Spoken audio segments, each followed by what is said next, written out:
Welcome to our second evening of, I like to call it a debate forum, because the idea is to bring these individuals together to give you a chance to let them articulate their views on different ideas. So, I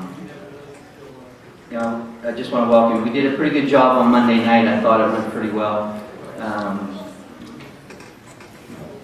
We're going to go in a similar format and structure to what we did on Monday night. I'll go through that a little bit for those of you that weren't here so that you kind of understand what we're trying to do. Before we get started, though, there's actually something that I do want to say, because a comment was made to me after Monday night, because we had the coroner's debate. And it was like something that we've not really done before. Then Tuesday morning, as I was going into the office, I heard on WSB about Little Holston Coal and what happened. And I couldn't help but think about that little 3-year-old and our community, and how some of us that were here Monday night, what we got to hear, and the passion that we got to hear in those voices. And so, before we go any further, I do want to just pause for a moment, and I'd like everybody to offer a word for him and for his family as they grieve, because there certainly could be people in this room that know this family. So if we can give a second here.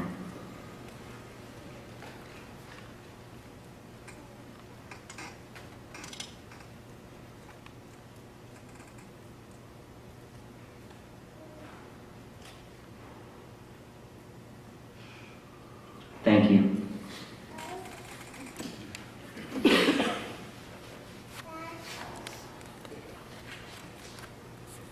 So again, I want to acknowledge a few people as we get started here. And the first people I want to acknowledge is the team here at Chattahoochee Tech. Monday night they did a fabulous job. They were very gracious. They tolerated us. They didn't Katie bar the doors and lock us out at the end. They gave us a chance to clean up a little bit. So I want to thank them.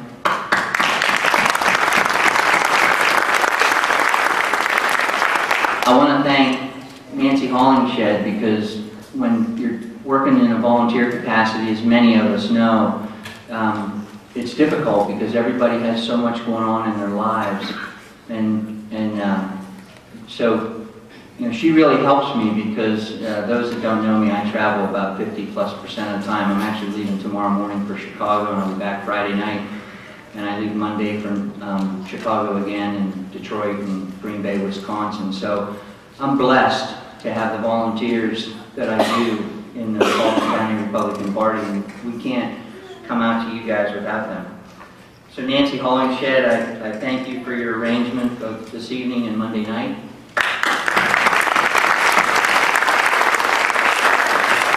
And then also, if they're in the room, I'd like you to wave out our executive committee. Rocky Swan is our first vice chair, and he's a great resource from experience and patience. Derek Carlson is our second vice chair, and he's willing to listen to me and to do things when I ask him. I have to bribe him with Waffle House. So that's why I can never run for office, because I offer Waffle House bribes. Leanne DeFore, she just, as our corresponding secretary, it's almost like, what hasn't she done? She steps up everywhere that she's needed to fill the gap and keep the water from pouring out, and so she can't do anything. Okafor Jude is our recording secretary. He could be working this evening, but he actually is always there, and when he brings, he smiles at us, and he just says yes a lot. And so that's a good trait when you're looking for volunteers. Chad Israel, who's actually traveling this week on business, and I can appreciate being away from your family, but it's not that he's not being represented, because his entire family is here, and his lovely daughters Hannah and Haley are here. There are timekeepers tonight, and so they did an excellent job on Monday night, and I have no doubt they'll do the same tonight. And then Chris Collins is our assistant treasurer, and you know, these guys, they make sure that I'm very conservative and not spending too much money. So let's hear for them.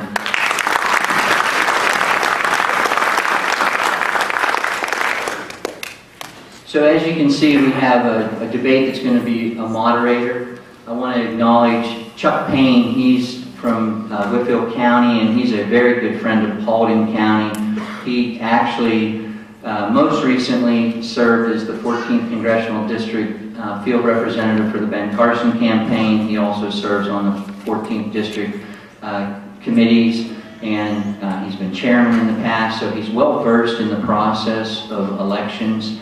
But he's also an impartial person, so I'm grateful to have him here this evening to serve for our county.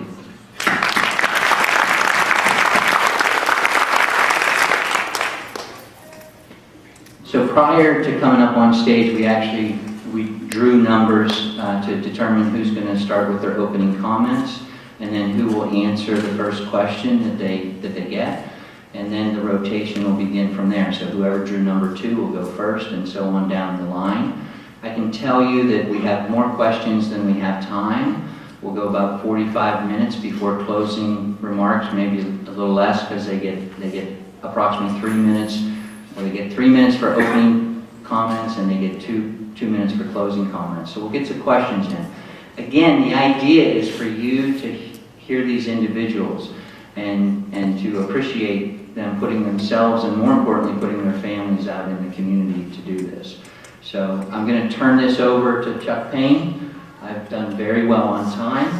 I said 6 to 10 minutes, I'm at 7. So enjoy the evening, everybody. Thank you for being here.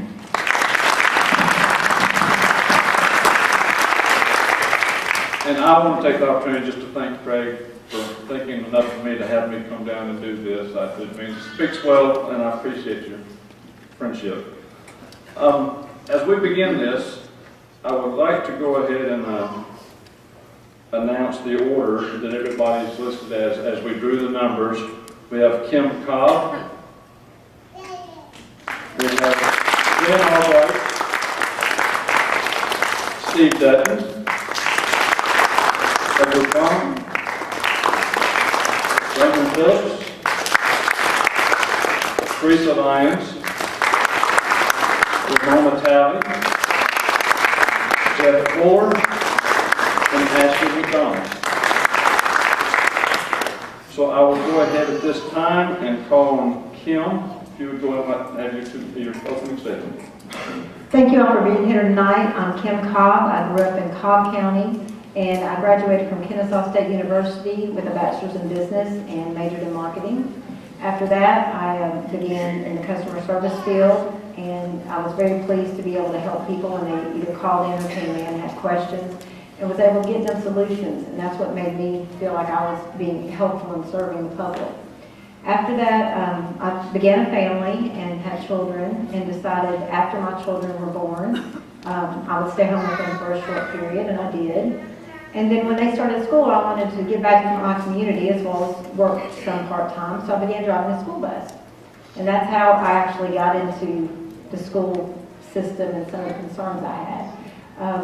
I could always take up for my own children, whether it may be an assignment, a teacher, but when I started driving a school bus, it led me to other children. At first it was special needs. I had 3 years of special needs children, whether they were severely disabled to moderate, and then I also did 3 years on regular ed school bus.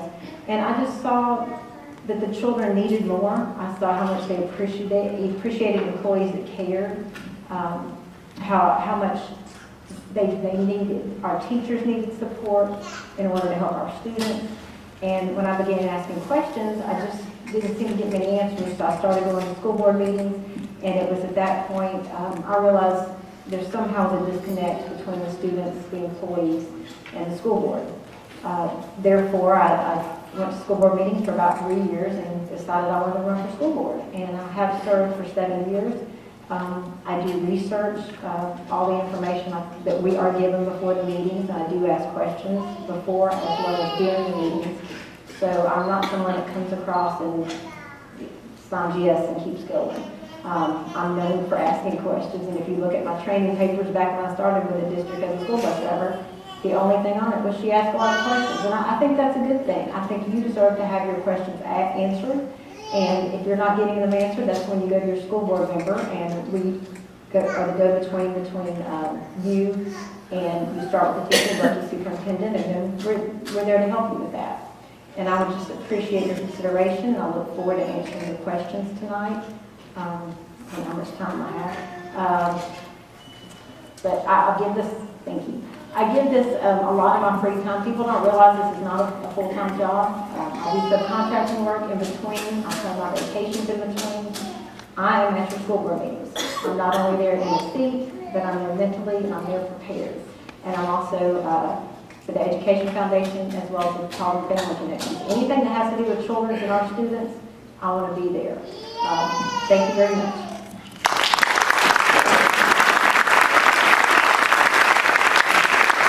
And Glen Albright.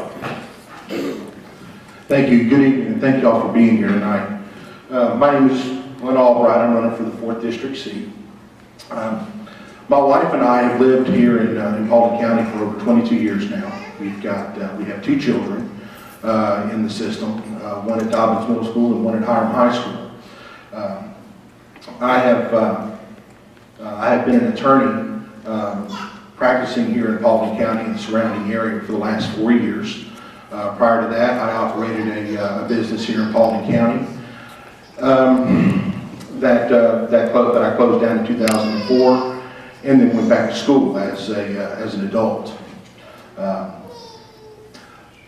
My wife, Stephanie, who has always been sort of my conscience, years ago made a statement to me after I got angry about a news story.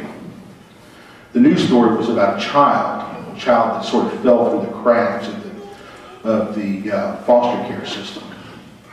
And at that point in time, as I was screaming at the TV like I usually do at football, my wife tells me I just need to shut up. No, this is my conscience. This is my wife who's telling me to shut up. She said, if you're not going to get up and do anything about it, then I don't want to hear it from you. Don't yell and scream at the TV about it. Well, that was when I got up and I joined and I started volunteering with CASA here in Paulding County. And I volunteered with CASA for about 3.5 years.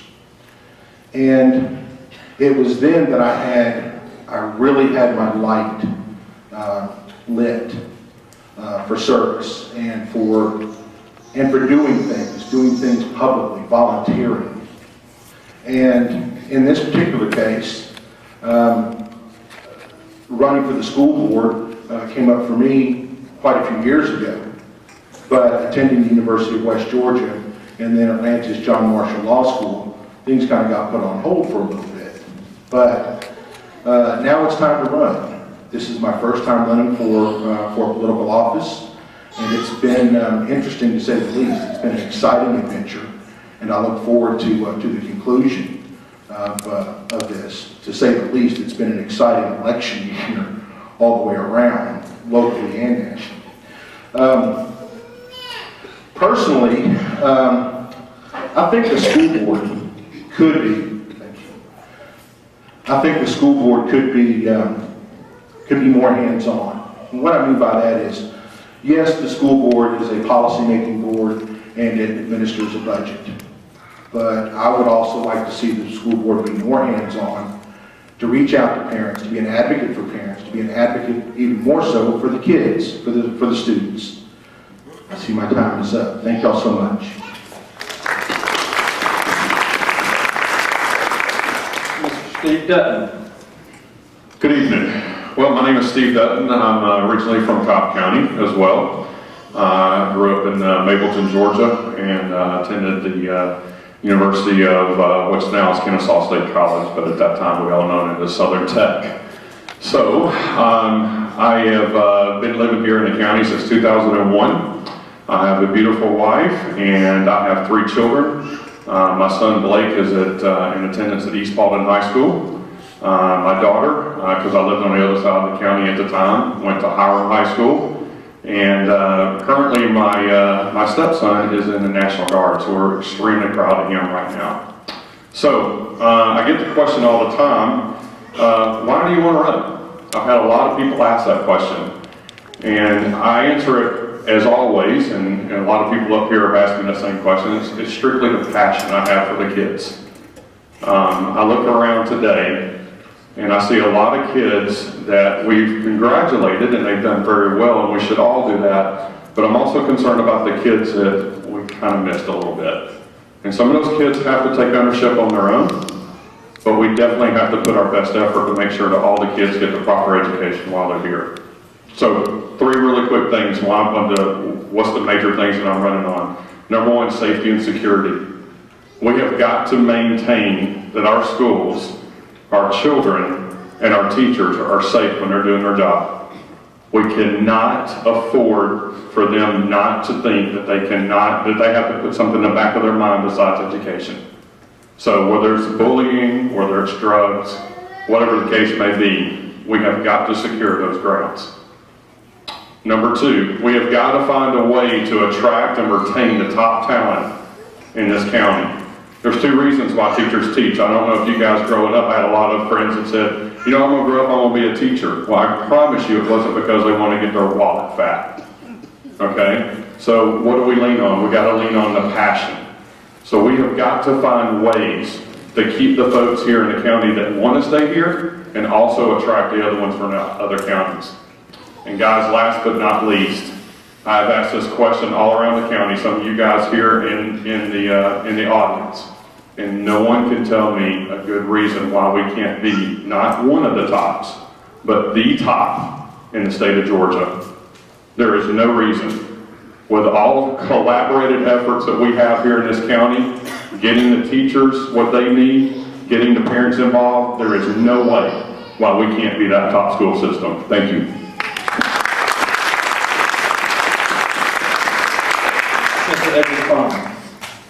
Good evening, everyone. My name is Dr. Edward Pham.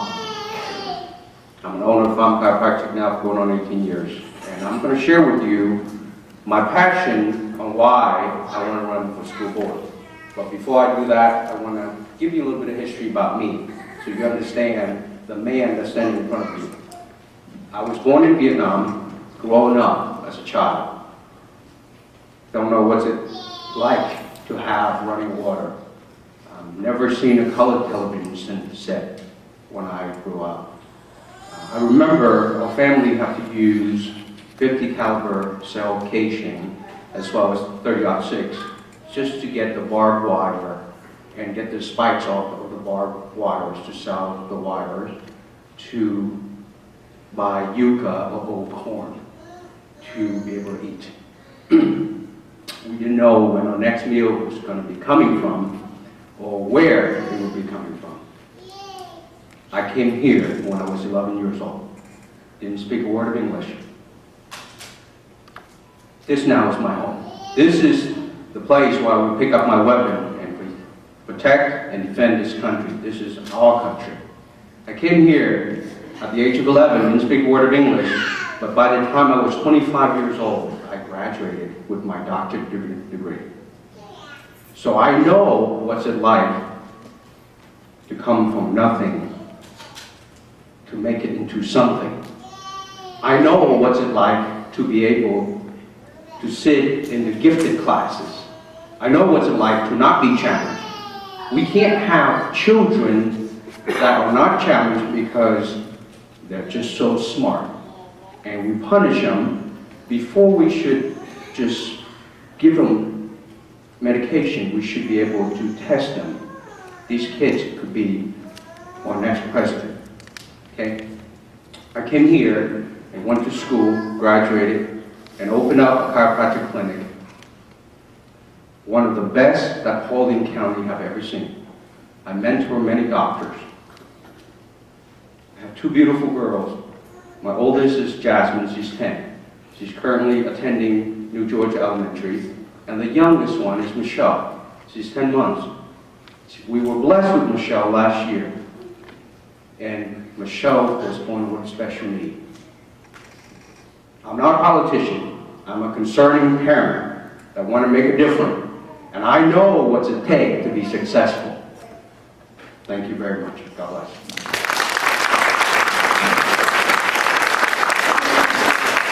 Mr. Raymond Phillips. Thank you. I'd say Edward is the American dream when you say he came to America and made it happen.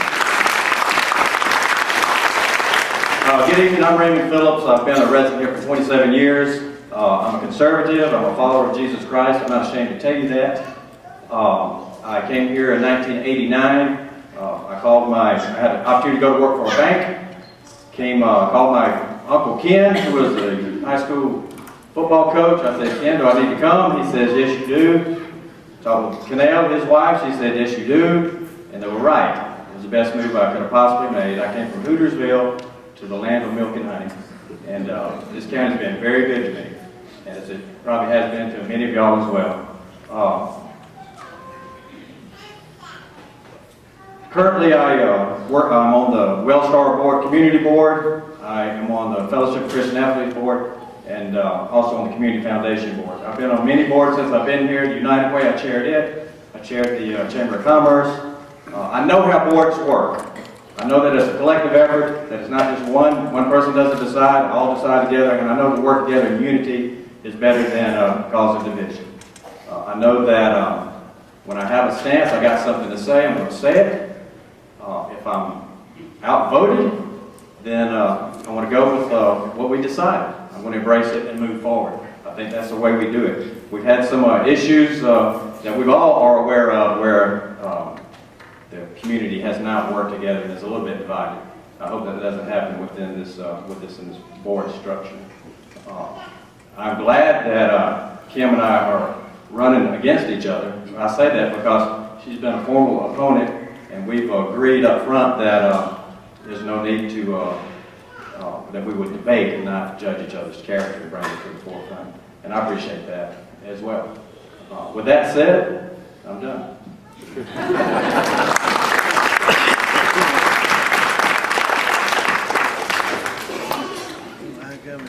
Teresa Lions. Thank you. First thing I want to do is thank the Republican Party for this. I was on the executive board for the Republican Party for the county as well as the district for many years, and I know how much work goes into these events. And I just want to say a shout out and thank you to you guys and to all of you in here that's helped. My name is Teresa Lions. I've been a resident of Paulding County for almost 20 years, and I've owned a small business here for a little over 15 of those years. I believe that the most important thing that a school board member does, or a school board as a whole does, is hire the superintendent. The second most important thing that a Board of Education does is trust the superintendent. And we do that. We have 7 board members, and I believe that every one of us has complete trust in our superintendent and his leadership. When there's 6 out of the 7 current board members were on the board in 2009. There's a couple in here that were also on the board at that time. That was the year that the economy tanked. We had to cut our budget by $55 million. We had to do that because we were committed not to raising the millage rate, not to raise your property taxes, but live within our means. And I say that when if your husband loses his job, you don't keep spending the same amount of money. And that's what we as a board had to do. We had to make some tough choices. It was painful. A lot of people made a lot of sacrifices. But in the end, we stayed within our means, and we did not raise the millage rate. The main passion that I have that drives me to be a board member is student achievement. I love these students. I love our district. I love our teachers. But most of all, I am committed to whatever it takes to help these kids be successful. And that means volunteering. I have volunteered in not only my children's schools, but other schools. I have gone every week almost to some of the disadvantaged schools to tutor the disadvantaged students because that's where my heart is. I did want to brag a little bit on some of our magnet programs that we have that we are so blessed to have. At Paulding County High School, we have a hospital overflow center there, and they can take, they're approved to take, if in an emergency, they can take patients from the hospital and house them there. That's how fantastic that is. The last thing I want to say is our pre-engineering program that we have at Highland High School has earned national and international accolades for their aerospace. Thank you.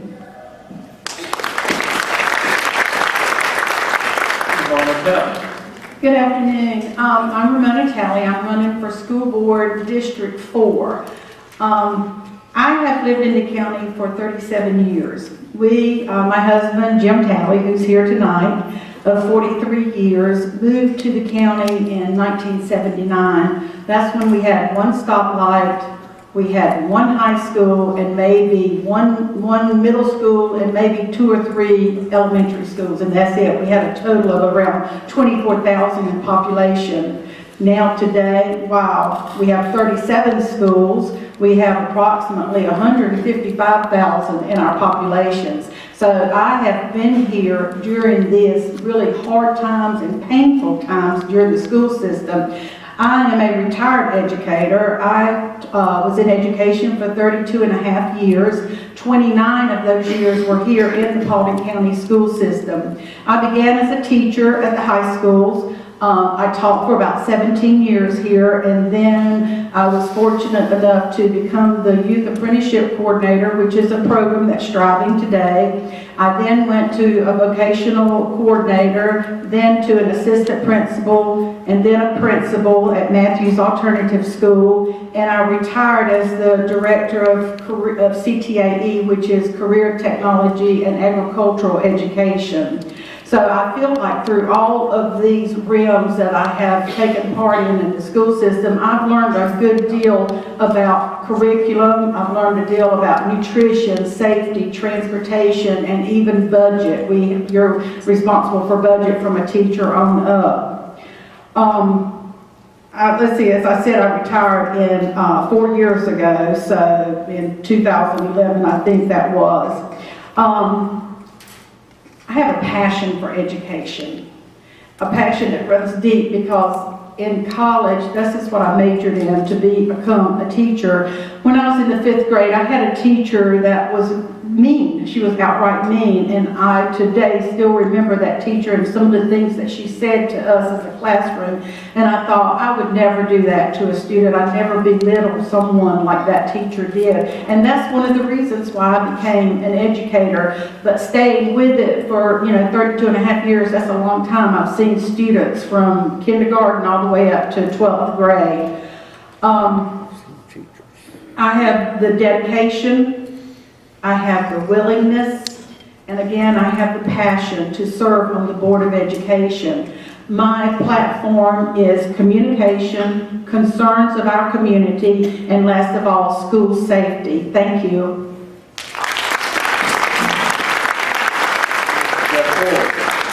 Thank you all. It's hard for me to sit down and talk, and it'll be real easy for you. My name is Jeff Fuller. I'm running for the at-large post on the school board, so just remember, at-large. It's easy to remember. All right. So let me tell you a little bit about myself. I grew up in Cobb County, and I was born in Carroll County, and now I reside here right in the middle.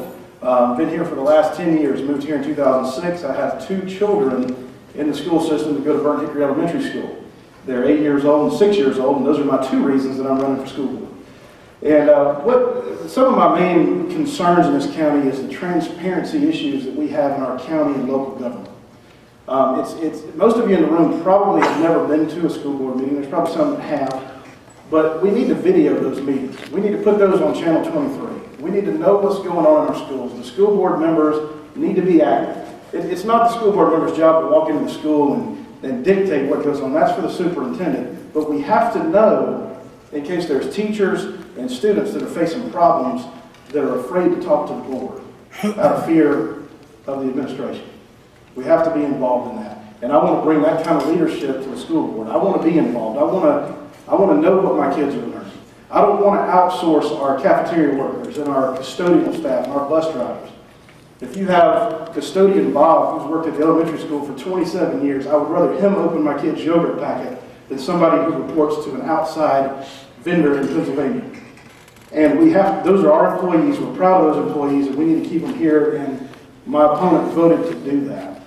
Also, my opponent is not here tonight. We have three wonderful people, Edward, Ashley, and myself, running for that position because there's no transparency from our board members. They don't want to face you. They don't want to tell you what's going on in our schools. We want to do that. I want to do that. I want to be your voice. I want to make sure that, like Steve said, we want to retain the teachers that are good. There's a lot of good teachers in this county. We don't want them to leave.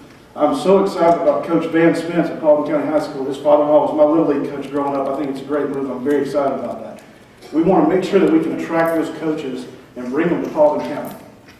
The three main functions of our school board is to hire and fire superintendents. The second thing is to set the budget, and the third thing is to implement the policies of our local district. I just want to ask for your vote May the 24th in the Republican primary, and I appreciate every one of y'all for being here tonight. Thank you for your concern in education.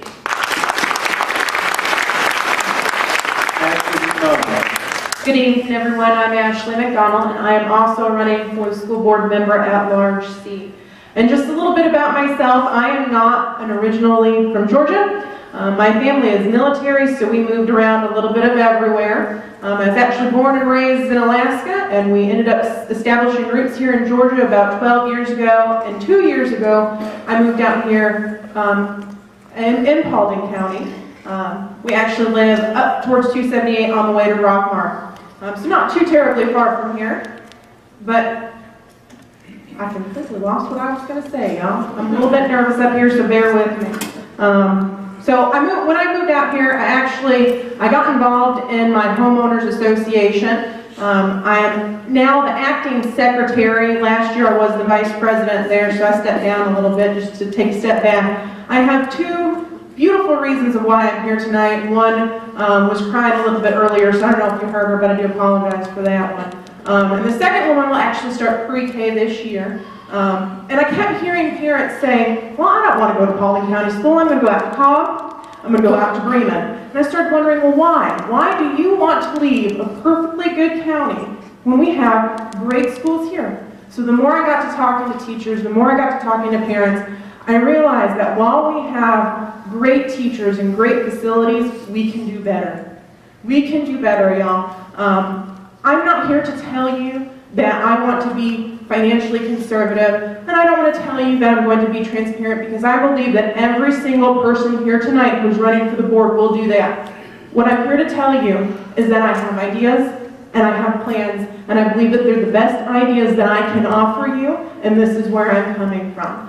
So I would appreciate you guys to come out and vote for me. Early voting actually starts Monday, and May 24th is the big day. So thank you guys.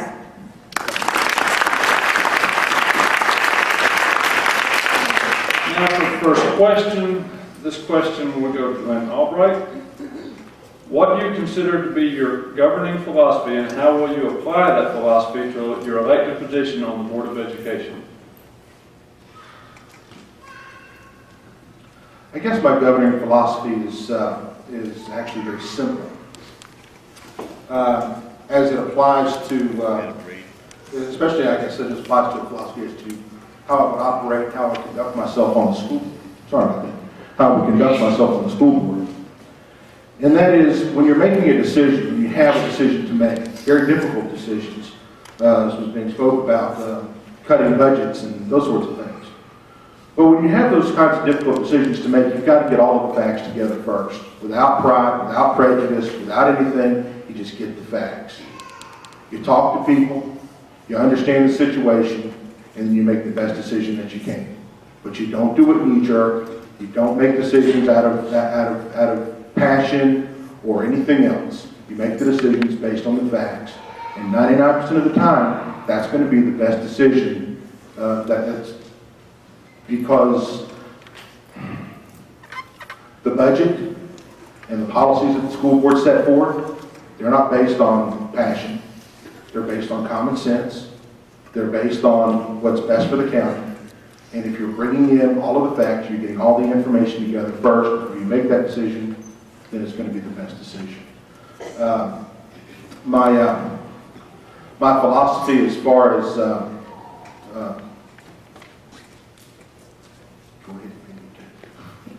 my philosophy in terms of what I think the school board should be doing, absolutely setting policy, taking care of the budget, managing or hiring and I guess firing superintendents. But Mr. Cole actually is a really good superintendent. He does a really fine job. So we won't be facing that situation, thank God.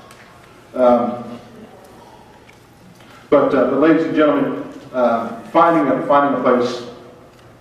Sorry, thank you very much. Thank you.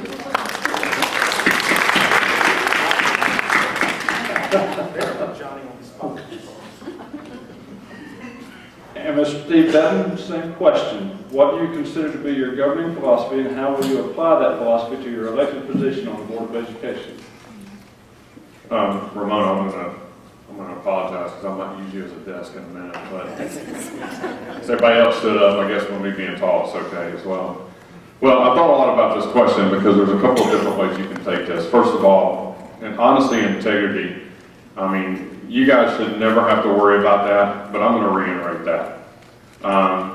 I appreciate some of these guys standing up for their beliefs, and I will as well. I was raised that way, and my father is not in the audience, but my sister is, and she'll tell you. So if I don't do honesty and integrity, I will probably get the what beat out of me. So we'll stop with that part. Listening and being active in the community is something else. I don't want to come up here and tell you guys that we're going to do decisions and you guys are going to have to live with them. I want you guys to tell us what your concerns are, what your ideas are, so that we can bounce them around to each other and find out how we can best adapt them in today's society with these kids. And then last but not least, with all that, you can say I'm probably one of the techiest guys up here. I've got my iPad, not the notepad. But we've got to be able to open ourselves up with the philosophy of when you guys call us, we need to listen. We need to return your phone calls. We need to return your emails. When the teachers call us, because as somebody else had mentioned it up here, I've been around, I've been talking to some of the teachers, they're scared to death. They don't want to bring up things because they're scared that they're going to have some retaliation on the other side. I'm going to tell you that's going to stop with me right now. So I want the teachers to be able to teach, not because, like I said earlier, their wallets are not going to get fat. I want them to also have the passion to teach our kids, and that's what's going to build our system to the best it can be. Thanks. Thank you.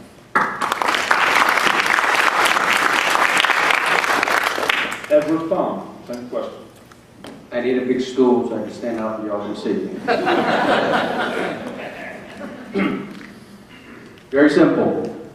Less hands-on by the government. Washington, D.C. cannot tell Paulding County what we should do with our children. It's hard for a kid to focus and study when he has no food at home to eat. I raise peanut butter and jelly every year in my clinic to help this program. It's hard for a teacher to be a teacher when she's mandated to cover so much stuff in such a short period of time. Not every child processes the same way. Stop micromanaging and let us take care of our kids and take care of our own. We know our kids. These people have never met our kids. They don't know how it should be. That's my philosophy, and I'm going to make sure that happens. Thank you very much. Raymond Phillips, same question. Edward and them are right. The government is entirely too involved. Kind of my slogan has been common sense, not common core. Are y'all familiar with common core? Yeah, well, I don't see how you can be familiar with it. I can't understand it at all. I mean, it is just kind of nuts. And to think that the government is telling us and mandating us that is what we should do is just ludicrous. Certainly, that should come back to be local. I was speaking with an educator last night at Mellow Mushroom, or whatever it is in Hiram. He teaches 5th grade, and he said that it is so inclusive or so obtrusive that he can't get anything done in the classroom. He spends most of the time trying to figure out how to do the math so that he can teach the math, or how to do, he said that on states that children don't even know, they know the shape of the state, but they don't know where it goes as far as the national map goes. It's just crazy. He said that if the government would get out of the way, that teachers know how to teach, they want to teach, that's why they're there, certainly not for the money, that then they can teach. They know how to do it. And I think we need to get a little bit out of the way and allow that to happen. I think we need to be, I want to be progress, I want to be inclusiveness, fiscal responsibility, accountability, transparency. Those are kind of my philosophies. And so what is progress? I want to prepare students to graduate with a life plan that will take them to college, trade school, military, or mainstream them into the work environment, preferably here in Paulding County. And hopefully some of those that spoke Monday night can help that to happen. Progress means that our students not only survive, but they excel, contributing positive to their world. And progress means we continue to hire and educate paraprofessionals and subs as the budget allows. That's kind of my philosophy, is that we get in, we make it happen, we work, and we enable the teachers and the students with the proper tools. Thank you. Thank you. Teresa Lions, any questions? Thank you. The question was, what is my personal governing philosophy? And I'll tell you what governs my heart is my faith and biblical principles. That's the governance of who I am. As a board member, I have no power. No board member has any power whatsoever on their own. We are a collective body, and my philosophy is that we work as a collective body, and once the vote is cast, we support the vote and come together as a board. My other philosophy is trust our superintendent, and I could say that over and over again. I believe that we need to trust our superintendent and trust his leadership. And once someone mentioned what a fantastic superintendent that Cliff Cole is, and if you look at our central office leadership and what he's done, and the people he's hired and the people he has not renewed over the years, he has shown phenomenal leadership. And if we trust him, we trust our own judgment, and that's all I have to say. Thank you. Ramona Tally. Thank you. I believe that every child in our school system is a unique person that needs a real secure, caring atmosphere in which this child, student can grow in emotionally and intellectually, physically, and socially. It is my desire as a Board of Education member to help our students meet their fullest potential in these areas by providing an environment that is safe for them, supports risk-taking, and invites sharing of ideas with each other. The elements that I believe that I could succeed with this are, first of all, is striving to put teachers in the classroom that are, number one, not acting as the sole source of information. They're going to teach these kids how to go out and search information and find out things of their own. Number two is the classroom teacher making things relevant in the classroom. This will make it more interesting. The students will want to learn more when they see, oh yeah, that, you know, whatever he just said, that standard does relate here in my life. And I want teachers to be able to develop a deep love for the students, so the students will respect themselves, respect the teachers, and respect their environment. The second element that I feel like that will achieve our philosophy is making sure our school climate is where it should be.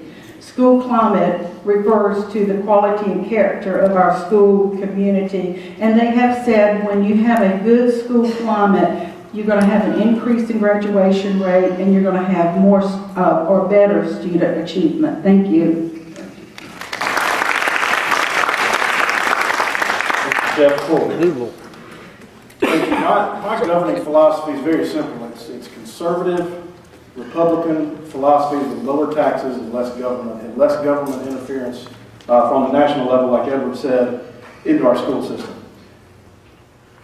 I strongly believe that we need to put more money into some technology for these students.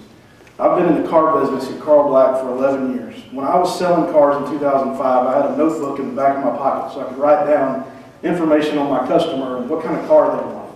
Now I have 30 salesmen. Most of them have iPads, iPhones, and a smart device that's linked right to General Motors, and they get every incentive on that automobile right then. That's where we're headed in the world. Our students have to have that stuff in the classroom. Teachers have to have that in the classroom. I spoke with a teacher last night as well who has raised money on her own for 10 Kindle Fires for her class. We need to find a way to put these tools in the teacher's hands so they can put them in our students' hands and prepare them for the future. I believe 86% of the budget is salaries, and that's very important. It's very, very important. Don't get me wrong on that. But 2% to technology, I think we can find some room to improve that. I know that the Paulding school system got a little bit of a negative report on that from the state. Maybe last year, the year before, I'm not sure. I'm sure Kim Cobb could probably attest to that. I don't remember exactly where that was, or Teresa could probably tell you. But we have to fix that. And I want to clarify something that has nothing to do with this. Mr. Albright, I was just basically stating what our job is. I did not say or want to indicate that I want to fire Cliff Cole. I don't know that I would even know him if he walked in the room, other than what he looks like. So he's probably a good man. I don't know him. So I do want to clarify that. I was just basically speaking of what we do as a board. That's all I got.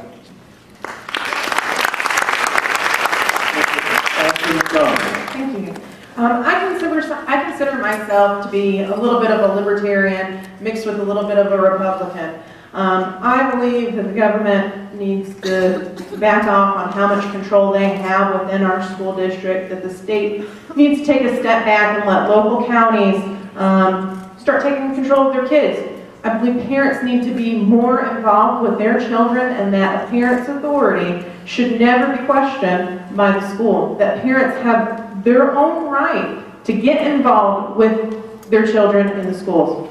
I believe in school choice, that parents have the right to decide what school that they need to go to, where they want to put their children. And those are things that I want to instill to make sure that we keep continuing to do throughout the county, where parents can choose where they want to go. Thank you. Thank you.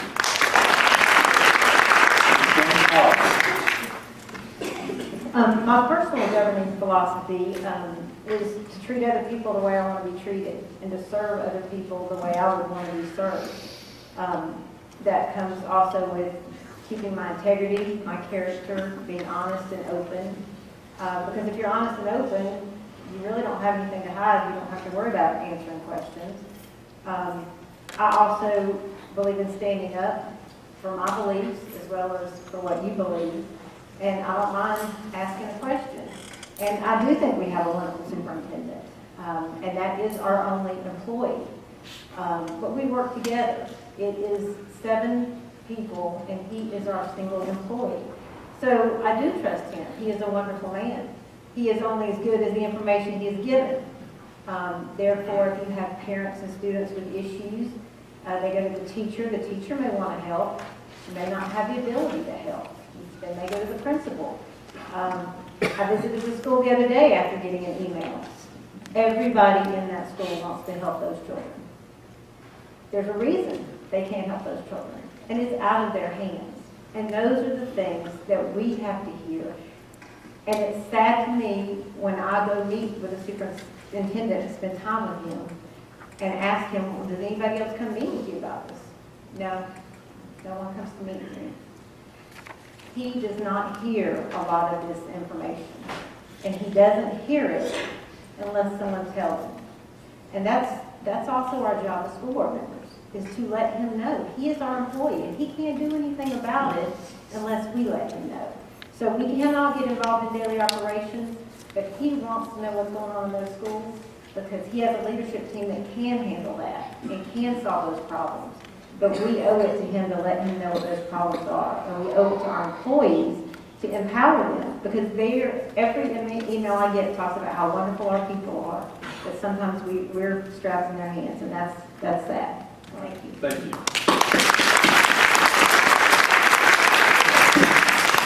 All right, at this point, what we're going to do is And I will go ahead and stress that we are running very short on time, so please have your questions brief and your answers as brief as possible to get your message conveyed. But we will start with Steve Dutton's. If you'd like to, Steve, you can ask your opponent or any question you'd like to have. Sure, thank you. You did surprise me there a little bit. Okay, so quickly, so you guys know, me and Teresa Lions is running against each other. So my question is for Teresa. Teresa, our budget for the school board is $244 million, while the county budget is roughly around $60 million. Based on your voting record, you primarily voted with a majority most of the time. What qualifies you to manage a budget of $240 million? Thank you for that. What qualifies me is we have a fantastic CFO that does a fantastic job. And like I said, we cut the budget by $55 million our first year, and that was because of the devastating downturn in the economy. Since then, thankfully, property values have gone up, the economy has increased, and we've been able to add back some things that we have not been able to do over the last 8 years. So with that being said, we did not purchase school buses, books, we cut payroll, we did furlough days, we cut central office staff by, 30%? We did a lot, and what we do as a school board member is trust our CFO and his leadership. There again, the leadership of our superintendent. I am not qualified to manage $244 million, and I doubt that anyone in this room is, but what I am qualified to do is lead with my heart and trust our leadership, and that's all I have to say. Thank you. Thank you.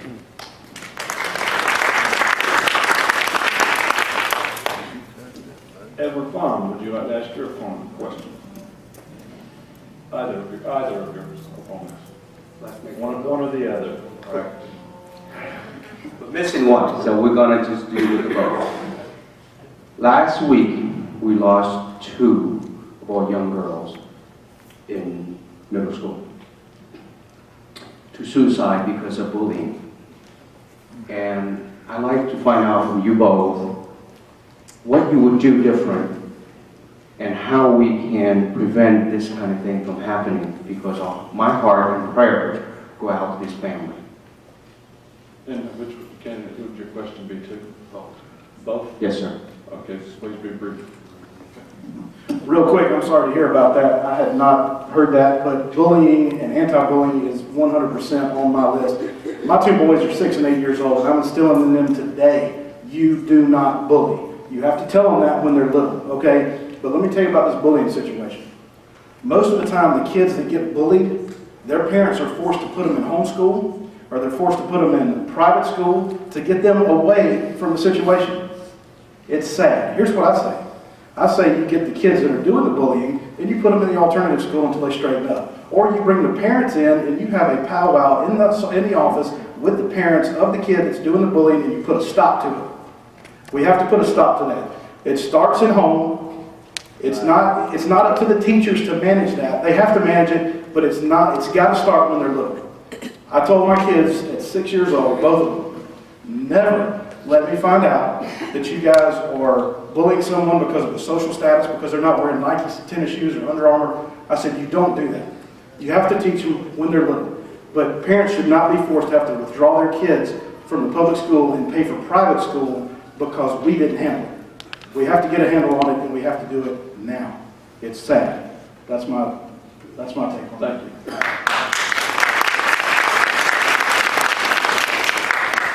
Well, bullying happens. It happens every day. No matter if you are a good parent and tell your student not to bully, kids do it. As a matter of fact, they grow up middle school, elementary, middle school, high school. It happens. What can the school district do in order to create a positive space to where students can go to counselors, go to teachers, and have that interaction with them in order to seek help? Because what happens when these children commit suicide, they feel like they don't have a friend in the world. Let's have them speak out, have seminars, introduce points just to talk and say, this is what bullying is, this is how you can get help. And that's where I stand on that.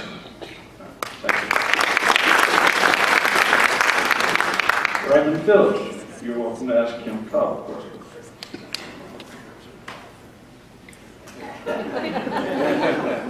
I wasn't going to ask him a question, but she said she has one for me, so I feel like I'm obligated at this point. Actually, it is a very simple question. I know that the board voted, not unanimously, but I think with one abstaining vote, about custodial services, outsourcing them. And I know that freed up about enough money to hire 30 additional teachers or so to help reduce the class size. I guess my question is, what would you recommend that they do in order to get class sizes smaller, and as far as funding and being able to pay for new teachers? Yeah, Bill Bond. Well, we did vote to outsource. Well, the board voted to outsource. I did not vote to outsource, and I did not vote to outsource because everyone that came to me asked me not to vote to outsource. So even though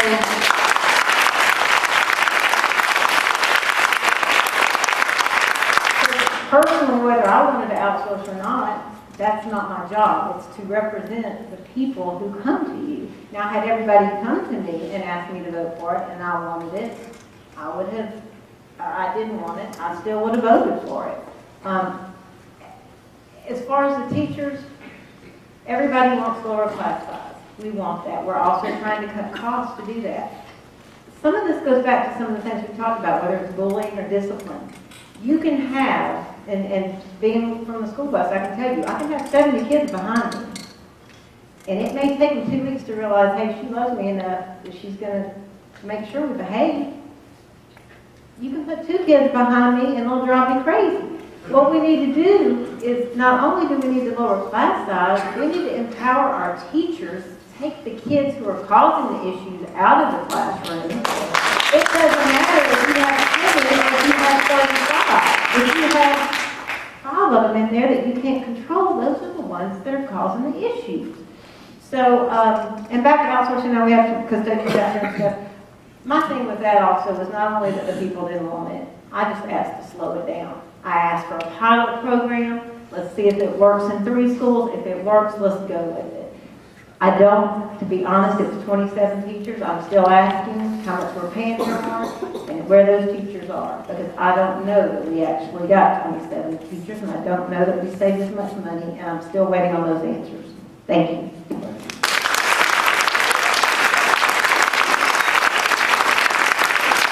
Teresa Lions, you may ask her phone question.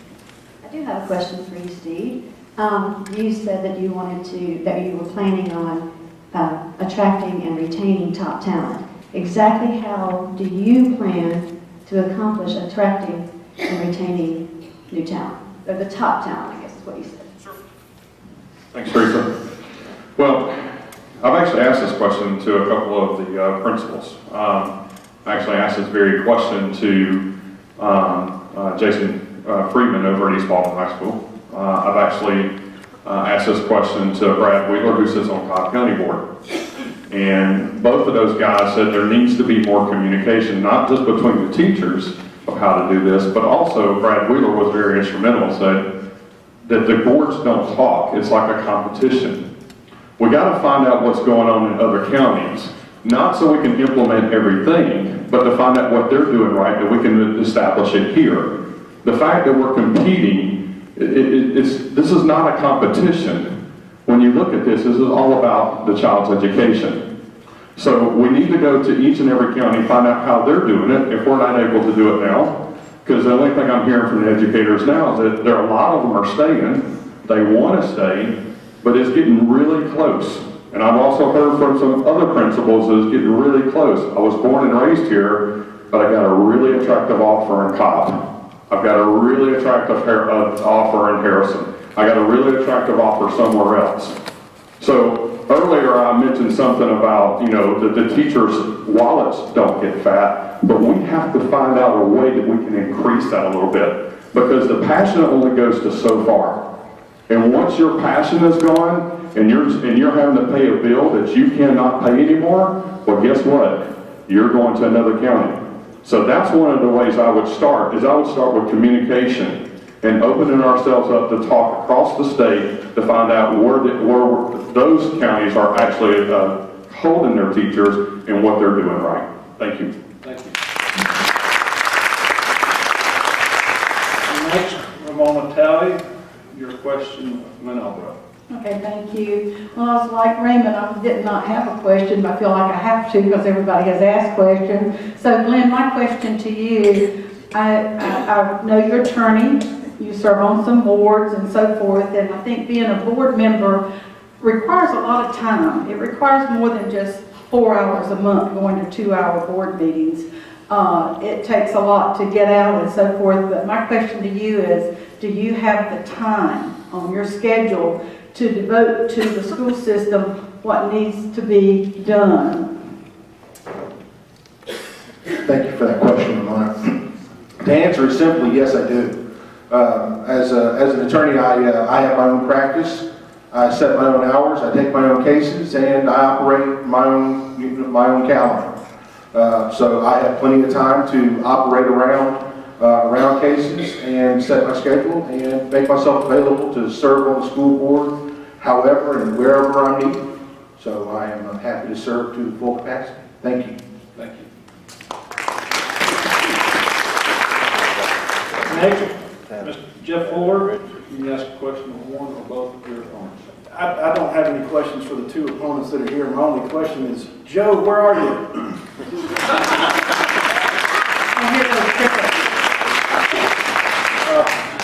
I actually do have a question for y'all. Every good businessman knows the cliche term is you've got to spend a little money to make some money. What are some programs within inside the budget that you would not cut?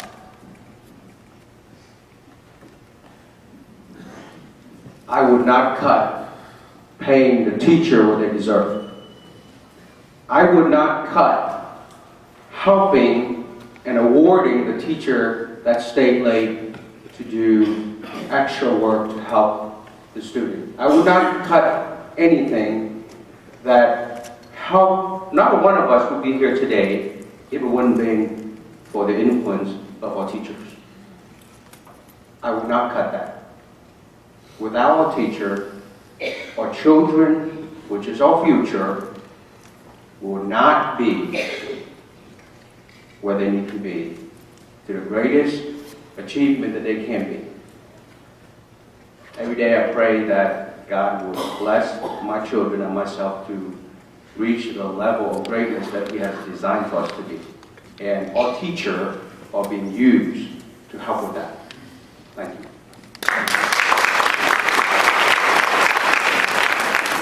I haven't taken a look at the in-depth part of the budget, but I will tell you, just like Edward said, I would not vote to cut any of the teachers' pay. As a matter of fact, we need to raise it. We've got to figure out a way to raise it without raising taxes.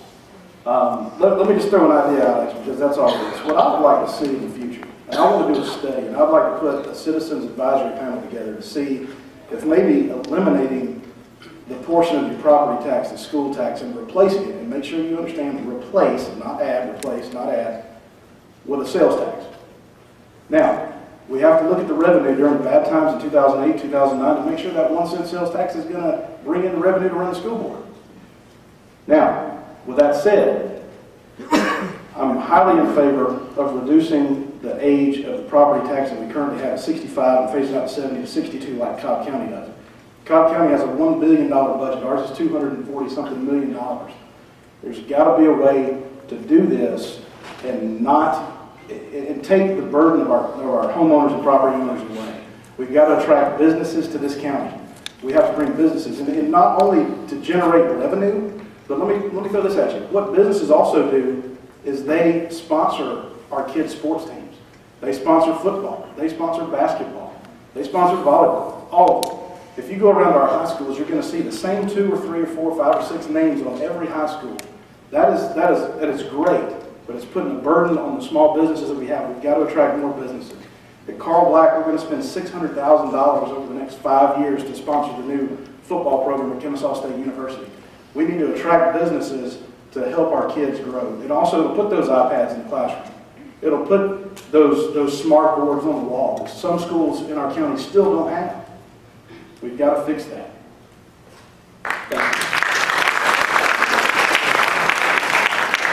Next, we have Kim Cobb. I'd like to ask her a formal question. The far gone years and now the far gone mind. But, you know, if you can't see anything, well, people say if they can't say anything about me, they say I work hard and I spend a lot of time on this. And the only thing I ask you, Raymond, is I usually spend 20 to 30 hours of my own time on this each week. And how much time do you see that you would be able to spend as a school board member? Absolutely a fair question, and certainly one that I had to ask myself. I think we all did, if we had time to devote to doing this.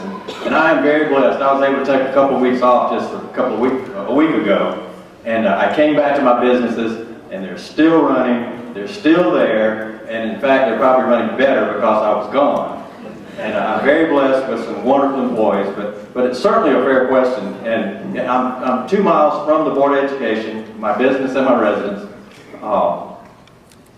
You know, do I want to put in that much time? I don't even want to work that much. You know, 10 hours a week. I'm ready to retire. But I am ready to give back. I know I have a civic duty. I think we all do, personally. Paulding County has been terrific to me. It has invested into me, and I've been invested back, and it's just been rewarding. And I owe it something. And this is something that, this is an area that I feel like that I can make a difference. And so yeah, I think I've got that time. I appreciate you asking. Thank you. Now, due to the time, what I'm going to do is just ask each of you to give a 1-minute closing statement. I would love to sit here and ask questions, continue to ask questions, but this time will not permit. So at this time, we will go ahead and move to closing statements, and Mr. Edward Baum, you may go first. Folks, I stated a moment ago, I'm not a politician. I am a concerning parent. I have a child with special need. I want to make sure that the IEPs are being held and upheld from the student, from the school, as well as the parents. I know what it's like to be challenged. I know what it takes to be successful. I know what it's like for the gifted kids not to be challenged, okay? And I have so much to offer the school system. Our children is our future. If we put and invest in them every day, we will get a bright future. Thank you so much. God bless. Next, Raymond Phillips. I think I just gave it a closing statement there just a second ago. You know, I'll just fall back on the civic duty. Ever since I've been here, I've been giving back to the community. But I want to tell you, this community has given so much. We're very fortunate. I think you're right. The school system is in great shape. Personally, I think it is. I think the board that's there has done a fair job. You know, all I'm saying is I've got some fresh energy. I got some new ideas, and I'm willing to put them on the table. And hopefully, I pray that that they're rewarding not only to me but to the kids. And not one of us would be up here, and you wouldn't be in here if it wasn't for the kids. I hope that's why we're all here. If not, then I don't know what the agenda would be otherwise. But I would just ask for your vote. It's Raymond Phillips, in case you've been trying to figure that out. I would ask for it, and I'll be honest with you, I don't think you can go wrong in District 3. I think when you cast your vote, you're going to be okay. Thank you. Next, Teresa Lions. Well, most of you that know me, you know my heart, and my heart is to serve. And I have served most of my life, starting as a 15-year-old child, teaching handicapped children to swim. And that prepared me to raise my own handicapped child. And it has put me in the place in the district where I have gone through every step of the educational process with a special needs child. But having said that, I just want you guys to know that I am completely devoted to the students and the families and the staff of Paulding County School District. And I love this district, I love this county, and I will serve with my heart. Thank you. Thank you. Ramona Tally. Okay, thank you. As I've stated before, I've stated my qualifications for running for school board, and I feel like I do have a good base knowledge of what goes on within the school system. One of my characteristics is harmony. I always want harmony within a group, and I know that there is some unharmony, or whatever you want to call it, people not satisfied with certain things with our system. And I want to get those things laid out on the table. I want to get them ironed out so we can have harmony again within the community. Also, 3 of my grandsons are attending this school system. Matter of fact, the 2 out of the 3 that are attending are here tonight, Caleb and Jimmy Tally. So you bet on a good school system for them. Thank you. Thank you. Next, Jeff Fuller. Thanks everyone for being here tonight so we can share our thoughts and our passions about why we're running for office. And we have a great group of people running for school board, and it's an exciting time to be running for office. It's an exciting time to prepare for the future, and that's what we need to do. We're only temporary. We're only going to be on the school board, or may not be on the school board for maybe 8 years, maybe 12 years, and then we're going to have to pass that along. So we're going to need to elect people who want to set a ground rule and lay some groundwork for our future kids and for our future leaders in this county. I want to bring up one thing that no one's talked about tonight. That's been on social media. It's coming. It's headed our way, and that's this transgender bathroom issue. It's coming. I want to promise this group that I will never spend one dime of your taxpayer money to convert any of these schools to have that. And you go to the bathroom where you're supposed to go to the bathroom. And that's what I want to do, and that's coming. And some of those issues that we face, we're going to have to elect people that are willing to say no, that are willing to stand for good, conservative principles. And I ask for your vote starting on Monday and the 24th.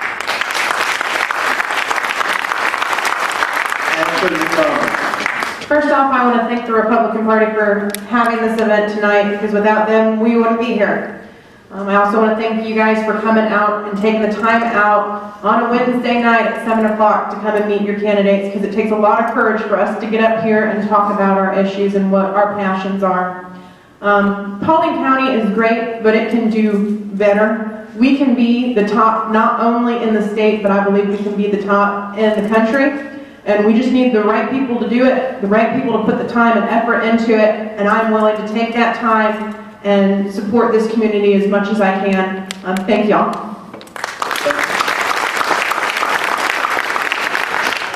Cobb. Thank you again for coming out, and I agree with Raymond. You can't go wrong. He's a good man, and if he wasn't running against me, I might vote for him. But at the same time, you know, you can sit in a seat for a while and you can lose your heart, and you can kind of grow weary and get tired of being there and lose your passion and quit asking questions. And I haven't done that yet. I did pray very hard before I ran the first time. I prayed very hard before I ran this time. And all God told me was put your name down there. Now, whether you want me to serve for you, that's up to you guys. But I know I could not walk away yet. And I won't walk away. And I'm committing you for the next 4 years, as long as you'll have me, and as long as my health allows and everybody's good. I'm not throwing in the towel. I will be here for another 4 years, and will be glad to serve you. Thank you.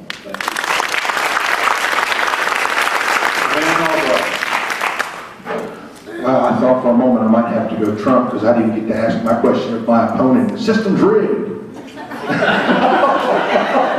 It is a rigged system. I said. So I will do my best, if it's okay with y'all. I will sort of combine a closing statement with sort of a meshed-in question that I was going to ask, and then maybe if the moderator might allow Ms. Tally a moment to respond at the end.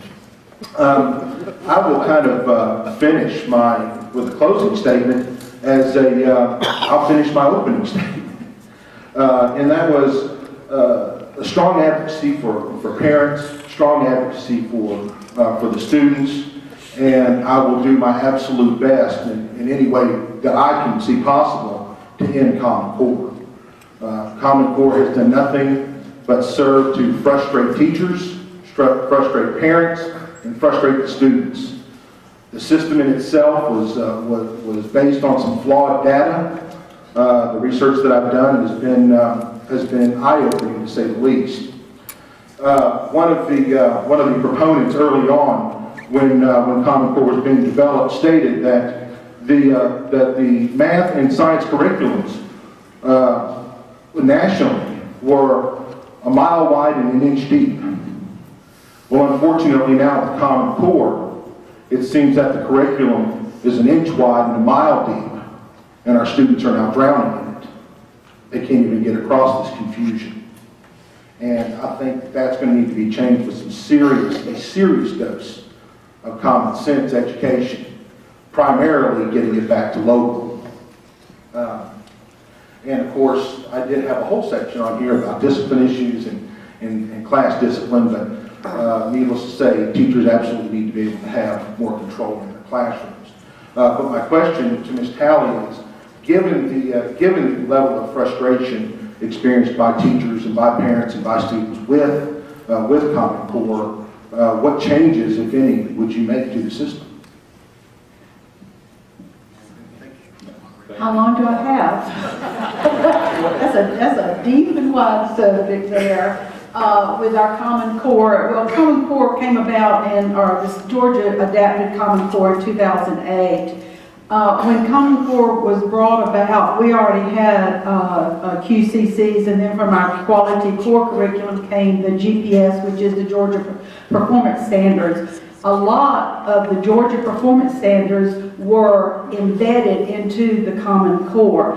Am I for the Common Core? No. I think there are a lot of restrictions in the Common Core that does not give the teachers the freedom to do what they want to do in the classrooms. But then again, our Georgia Performance Standards, and it's CC, GPS, Common Core Georgia Performance Standards, I believe in them wholeheartedly for our career tech and agricultural programs, because these Common Core standards, they set standards for these students within the classrooms, and these programs are industry certified. Take, for example, our automotive program, which we have in all 5 high schools.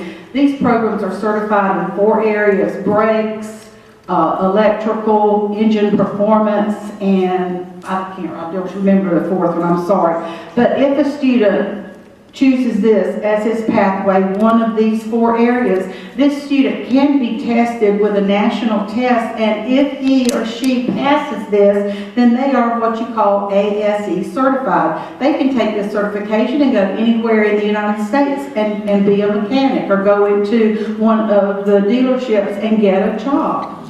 That's what I'm for the career tech and agricultural programs in our school. We have 27 pathways that have GPSs, and also in these GPSs is embedded some of the Common Core. You've got to remember, Common Core was only written for English language arts and reading and literacy, and in math grades 1 through 8. That is all the Common Core standards that there are. The rest of them are Georgia Performance Standards. And now, instead of Georgia Performance Standards, the state has taken another lead in this.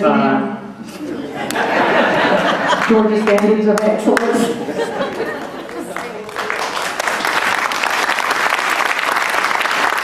Next recording statement, Mr. Steve Dutton. I get to close it down, huh? All right. Well, guys, seriously, we want to thank all of you guys for coming out and listening to us. I especially want to thank Teresa for coming out, because I know you could have easily not been here. So I appreciate you coming out and showing everybody the choices they have in District 1. Guys, I want to finish my opening statement with my closing statement.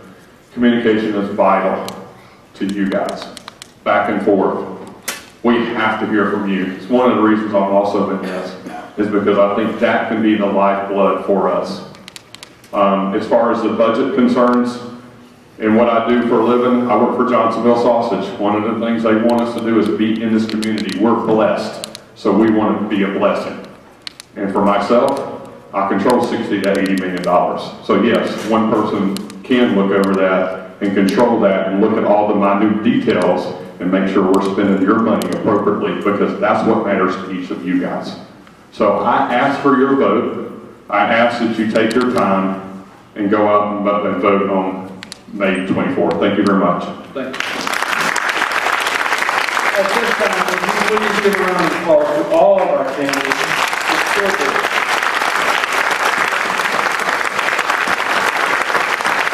At this time, we're also going to take a couple-minute break to rearrange the stage. I thank each of you for your questions, and I owe you an apology. I do. Thank you. We will take a couple-minute break with the candidates for House District 17. Please come forward to the stage.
Good job, Kim. I heard that. Hey, how are you? Well, very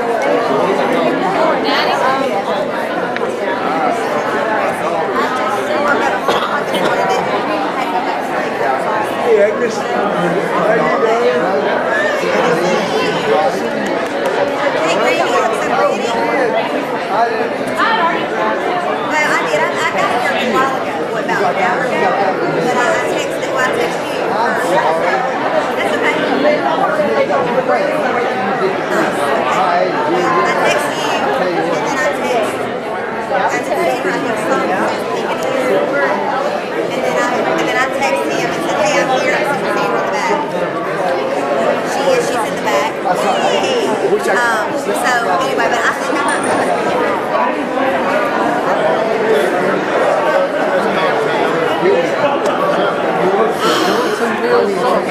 Running wild. My interpretation was, forget about it, the camera's in the way. No, it wasn't. You're going to vote. They use car sales to look at the car flood. So, that's what happens when you can't communicate. How y'all doing tonight? I'm Mick Tuck, running for U.S. Congress. Good to meet you. Good to meet you too. How you doing out there? Good. Which one? Mick Tuck. Repeal Common Core, or repeal Obamacare, or just repeal everything? Well, can you repeal that IGA agreement they got with our airport over here? No, sir. That's what that would be. Yeah, that's going to be, I guess, concern the state and the local representatives. Yeah, that's what the big trouble is about. Yeah. We'll find out.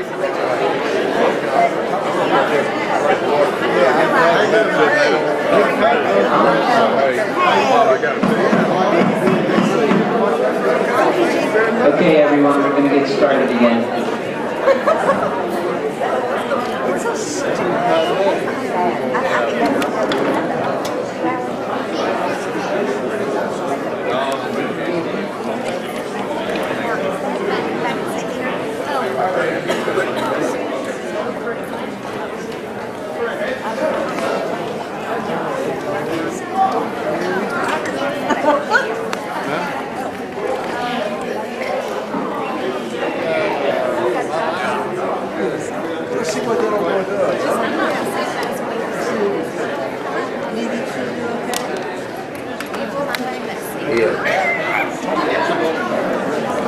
Everyone go ahead and come in and have a seat, please. We're going to get started with the next session.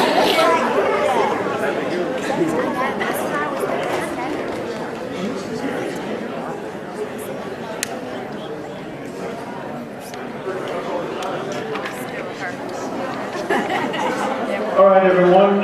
This is for State Representative District 17. We have Mr. Howard Maxwell. Can we please, everyone, have a seat?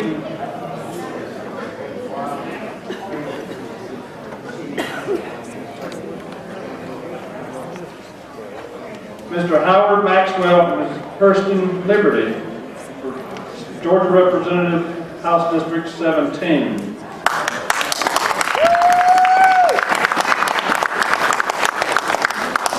We have agreed that Howard Maxwell will go first with his opening statement, and Kran Liberty will go second. And then for closing statements, we will reverse those orders, so Kran will go ask the closing statement. Howard Maxwell. I guess that means I get to start. Well, thank you very much for being here. Whoever's left out there, you know, see the lights. I've been in Baldwin County all my life, since 1958 anyway. Started 3rd grade here. Been working since I was about 10 or 11 years old. I used to run a lawnmower up and down the streets, cutting grass. I'd knock on people's houses, rake leaves, paint roofs, you name it. I would work around their house, deliver papers. High school, I worked as a janitor for 3 years in our high school. Believe it or not, when I was 17 years old, they gave me a pickup truck and 3 guys in a lawnmower. And when I was 17, I drove all over the county, had a crew cutting grass. I don't think we could probably do that now. When I was in the 12th grade, I went to work at Whitfield Spinning Company out of Hill here in Baldwin County. Got out of my anatomy class at 2:30, went to work on the second shift, working 3 to 11. I would work to 11 o'clock, come home, go to bed, get up the next morning, go to school.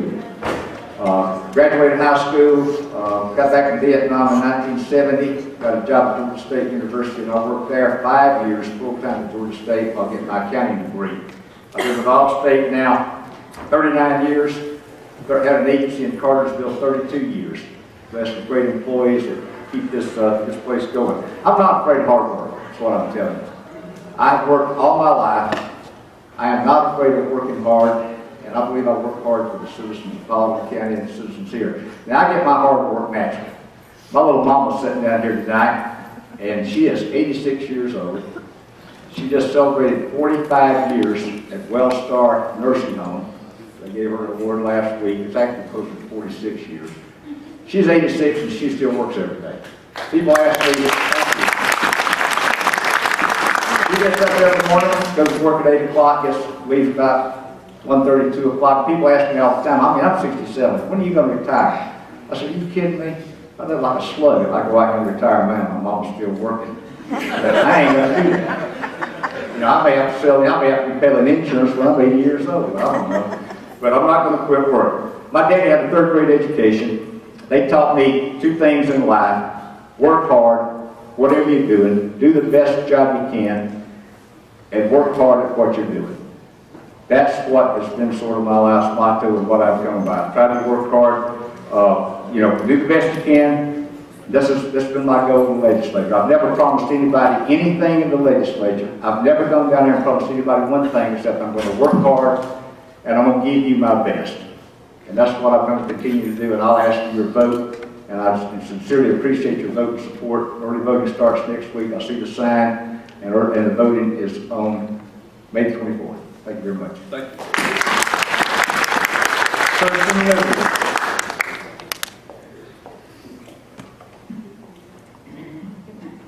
Good evening, my name is Kirsten Liberty, and I'm going to start off by telling you I am not a politician. I'm also not a career politician. In fact, this is actually my first foray into getting into politics. But I can tell you that I have spoken and knocked myself on over 1,600 doors since March 7th. I have met citizens from Ackworth to Villa Rica, and I have loved every minute of it. These people in Paulding County are ready for change. They're ready for the representation that they deserve as citizens of a county as up and coming as Paulding County is. I can tell you that you won't see big signs on the right-of-way that are mine. You won't see big money in my bank account from large corporations or other states. You won't see anything but me in my campaign and my volunteers that I haven't paid a cent. I have the best group of people underneath of me that are doing the best job that I could have ever asked them to do. And they're doing it because they believe in what I can do for this county. I want the chance to represent you. I want the chance to be a person representing you. I don't want you to think that I will ever get down there and not be there for you. You have seen me in the community, out and about, most of you have. Just last week, I received the Georgia Right to Life endorsement because they believe in me. I believe in Paulding County, and I think we can make this a great place to live. And I think that the state has a lot of work to go, but we can do this if we work together. I'm not kidding when I tell you you can contact me anytime. I've gotten calls as late as midnight some nights, and I am willing to answer those phone calls. So, with that being said, I am not from Paulding County originally. I am from Illinois originally, but I have been here 14 years. And I came here from California after working with inner city gang children that were at risk for activities that could take their lives. It was a pretty rough job. I've also worked for the National Park Service, and my degree came to me in 1998 from Western Kentucky University, which you'll hear about a little bit later on, hopefully. So, if you have any questions for me, you should not ever hesitate to ask them, and I look forward for the opportunity to represent Paulding County and all of its citizens down at the state level. I'm done. Thank you.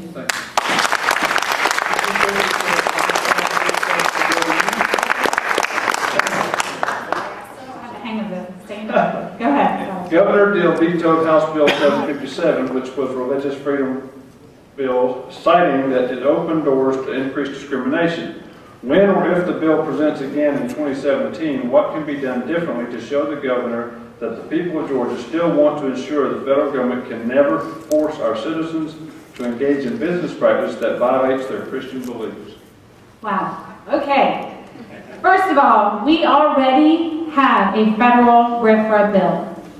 Due to a court case in 1997, it required us as a state to come up with our own RFRA bill.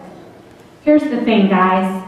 It is time for us to tell our governor that we need him to sign in this bill to protect the citizens and their right to the First Amendment of the Constitution. It is time for Governor Deal to sign the RFRA. It is.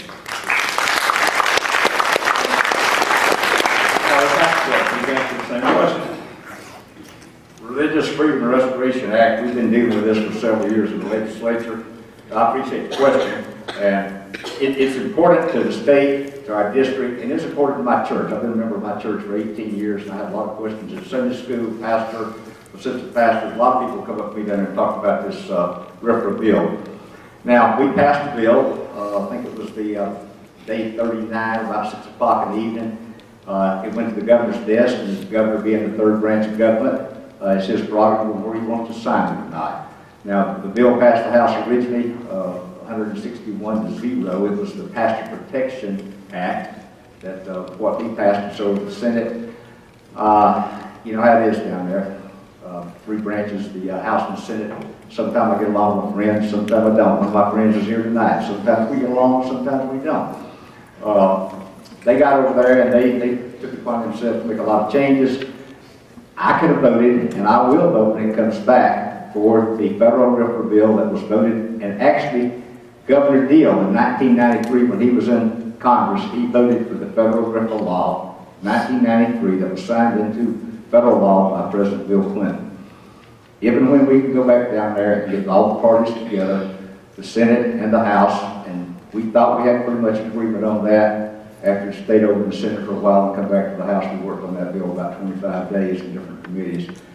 It still wasn't what the governor wanted, and the governor's prerogative was to veto.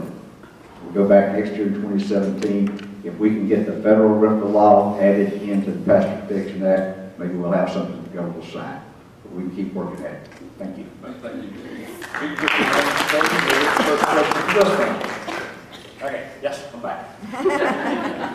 As Georgia seeks to attract more companies to bring their operations to the state, does our current tax structure of state income tax lose to Tennessee and Florida, where they have a sales tax model? I appreciate that question, and answer is no. Thank you very much. Okay, I'll come back. I don't think we lose anything to Tennessee and Florida. If y'all have noticed in the paper, and what's been in the news the last 3 years, Georgia is the #1 state in the nation to do business. Why should we worry about what Florida and Tennessee is doing with their taxes? We're the #1 state in the nation to do business. Now, and we're #3 in the nation in the film industry. We're behind California and New York. Of course, they've been doing it forever. Probably back in the 30s and 40s, some of you guys can remember some of those films. Two taxes. We have a production tax, which is our income tax. You go out and produce a product, you go out and work a job, you get paid. We take some of your money away from you and send it down to Washington and send it down to the State House, and then we pay bills throughout the state with it. And then we've got the sales tax. You go out and buy goods or service, and we purchase that, there's tax added on that. We have to balance the budget every year. Santa Claus don't come around to the State House and say, okay, how much money you need on the tree this year? Our only request every year is to do a balanced budget. Santa Claus don't come by and ask us how much money we need and what we'll have to have our balanced budget. We have to estimate what revenues are going to come in, and then we have to take that estimated revenue and figure out how much we're going to be able to spend. I think we've done a good job of that. Again, #1 state in the world of business. What we got to look out for and keep working on is entitlements. There's a lot of programs out here.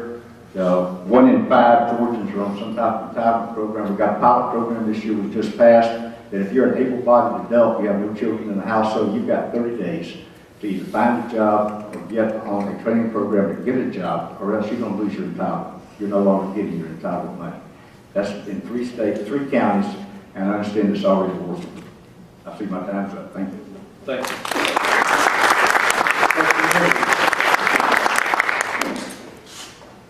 I'm going to make this fairly short. I'm actually a fan of a fair tax for businesses and across the board for businesses and consumers. Here's why. If you do a fair tax across the board, businesses and consumers will be attracted to investing, okay? If we can get businesses and consumers to invest their money, that makes Georgia much more attractive for businesses to come in and to base here. We need to do something for sure to attract businesses to Georgia and to attract people to Georgia. And if it takes restructuring our tax system, that may be what we need to look at. And that's my opinion.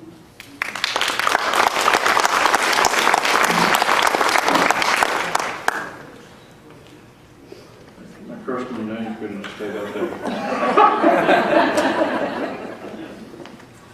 The next question is, medical marijuana didn't pass expansion of the bill to permit growth, processing, or distribution of cannabis in Georgia. If elected, how much legalization would you support in the name of medicine, and how does the state manage oversight? Okay. I have a couple of thoughts on this. First of all, I believe as a state, we should choose qualified professional companies who know how to make medicine from the plant. There is no reason why the state cannot look at researching and developing a model to make medicine that is pure, safe, and effective. The same medicine that can cure and help citizens in this very county. Okay? There is absolutely the possibilities for finding medications out there that are made from plants. There's a lot of choices out there, but we need to be looking toward the future of medication, and one of those could be medical-based cannabis oil, I believe is what Bill actually, yeah. So, in my opinion, I think that as a representative of the county, I would promote and look for the possibility of finding a way to research making safe version of the cannabis oil for children and adults that deserve it and need it. Thank you very much. We passed Haley's Act 2 years ago, I believe it was, that allowed the use of cannabis oil. Cannabis oil was already being produced in several states. We passed Haley's Act. We do have children in our own county here that are being benefited by the use of this cannabis oil with the low THC. I'm cautious about taking any drug out here and allowing these drugs to be, I guess, legalized, because I'm fearful of what the abuse can be. We see what's happened to opioids over the last 20 years. It's like whack-a-mole at the carnival. These opioids that pop up, you have pain clinics, you've got these pill mills, you shut them down in one place, you whack them down here, they pop up over there. I don't know if y'all ever seen those little whack-a-moles at the carnivals. You can't stop them. A lot of people today are dying because of the abuse of these opioids. Cannabis oil that is available for the low THC for these children that have autism and that have the seizures, that's already available. The problem we've got in the state this year was trying to figure out a way for us to manufacture it and allow the state to produce that oil. Now, last summer, I hate it, but they took a fact-finding trip to Colorado. Worst place in the world you could go to fact-find about cannabis oil. Don't understand why they did that. They are selling marijuana out there to anybody over 21 years old. You can go in there and smoke it, you can eat it, you can cook it, you can do whatever you want to with it. They should have done some places like Minnesota or some of these other states. My time is running out. It can be grown in a controlled environment. It can be processed in a controlled environment. That oil can be produced. It needs to be produced here in Georgia. We'll have to see what comes of it. We couldn't get that bill through this year. Thank you. Thank you. This question will go to Maxwell. This is hello. This is from one of our guests. How can you help Paulding County fix their water issues? Well, we're working on the reservoir. I don't know where you live. I don't know what the situation is, but we've got a reservoir that will probably be coming online in about 7 years, I believe. And I believe it's going to have enough water for 40,000 houses coming through. I don't, that pretty much is a county issue as far as water. If you give me more specifics, I've lived on a well for years out here where I was, and I've got city county water now. Without specifics of where you live and what's going on with the water, I heard one of the commissioners the other night here today talk about being, a water line running down the road out here, you'd be at 600,000 or 700,000 feet from the water line. It's costing you $4,000 or $5,000 to get the line run down to your property. Some of that comes into where you bought your house or where you bought your property. This decision you made on where you're going to live, you're either going to have a well or, maybe get county water run out there. I really don't know what the answer is, and I know we are going to have water coming in and out of the ditch from the creek in the next few years. My phone number is 770-853-0997 if you want to call me afterwards, and I'll try to get that, or you can look on my brochures and get my office number. Thank you much. Thank you. Congressional Liberty. How can you help Paulding County fix their water issues?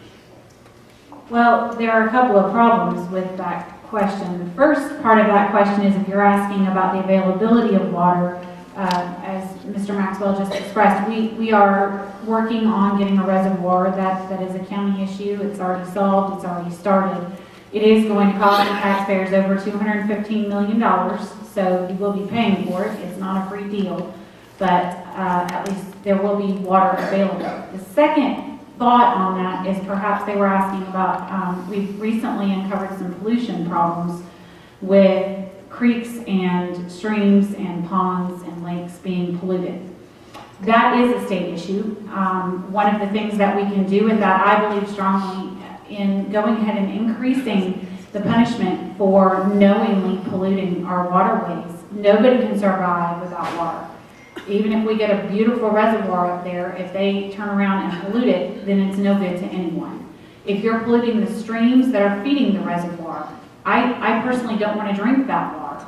We need to be looking at some of those water quality issues, if that is what the question was referring to. Again, it's a little vague, but those are the two things I would be talking about water. If you're talking about water line issues, that is a county issue, not a state issue. I think I hit all three. All right. Thank you. And at this time, we will go ahead and Kirsten, whenever you may ask me a question of Howard Maxwell. And address your question. All right. I will go ahead and ask the question of Howard Maxwell. Here we go. All right, Howard, one of the biggest issues this past session was the issue of the Religious Freedom Act. The question I had, I believe you voted that down, and I would like to know why you voted it down and why you insist on taking away our First Amendment right with that vote. Well, I checked that vote today when I was looking at this myself, and we voted 161-0 on February the 11th, and I voted for it. I believe it was February the 11th. I voted for that bill. I checked my vote today. The second time it came through was in March the 29th. March 29th, and I voted for it too. So that's House Bill 757. I don't know what bill number you're thinking about. But if you'll check it, I'd bet you. Yeah, the one this year was the Pasture Protection Act, 757. That started in the House with Representative Kevin Tanner. So I'm not sure what we're talking about there. Okay. All right. Religious Freedom Restoration Act. Yeah, but that's it turned into that. I realize it turned into that. Okay. Okay. Right. Now, Howard, would you like to ask a question of Kirsten? Didn't really have one. You talked about, I think on one of your brochures or something, you want to fix the broken school system, Kirsten. I understand you homeschool. How do you want to go about fixing a broken school system if you homeschool children that have never participated in the school system and maybe don't know what's going on with it? Can you get me to that? Yeah, absolutely. It's a valid question. Homeschoolers are just as much schoolers as teacher schools. It's exactly the same thing. There is absolutely no reason why I would not be able to look at what is going on in our education system at a state level and make suggestions for things like, why are we having such problems with, even at a state level, why are we having such problems recruiting teachers and keeping them in our state? I know for a fact that we've had several teachers leave to go even to Alabama next door. Why? Why is that? Where is the funding going for our education system right now? What is it that is upsetting our school systems individually that we aren't doing for them as a state entity? There are plenty of things that we can fix in the education system, and even being homeschoolers, we deal with some of the same issues that the public school children do. I fully support the public school system, the public school teachers. I am pro-school choice. I believe you should be able to choose where your children go, no matter what. You should have that choice. You are the parent of that child. I fully believe that we should be able to do whatever we need to do to educate our children. So as far as homeschooling being the problem, it is not. Many choose homeschooling for lots of different reasons. There may be health issues, there may be religious issues. It may just be a simple fact that they believe that they can school their children better. But overall, there are plenty of things that we can look at for the education system at a state level and make it a much better system, and we should be doing that. These are the future voters of America. We need to make sure that they're getting the best education that they can, no matter what that looks like.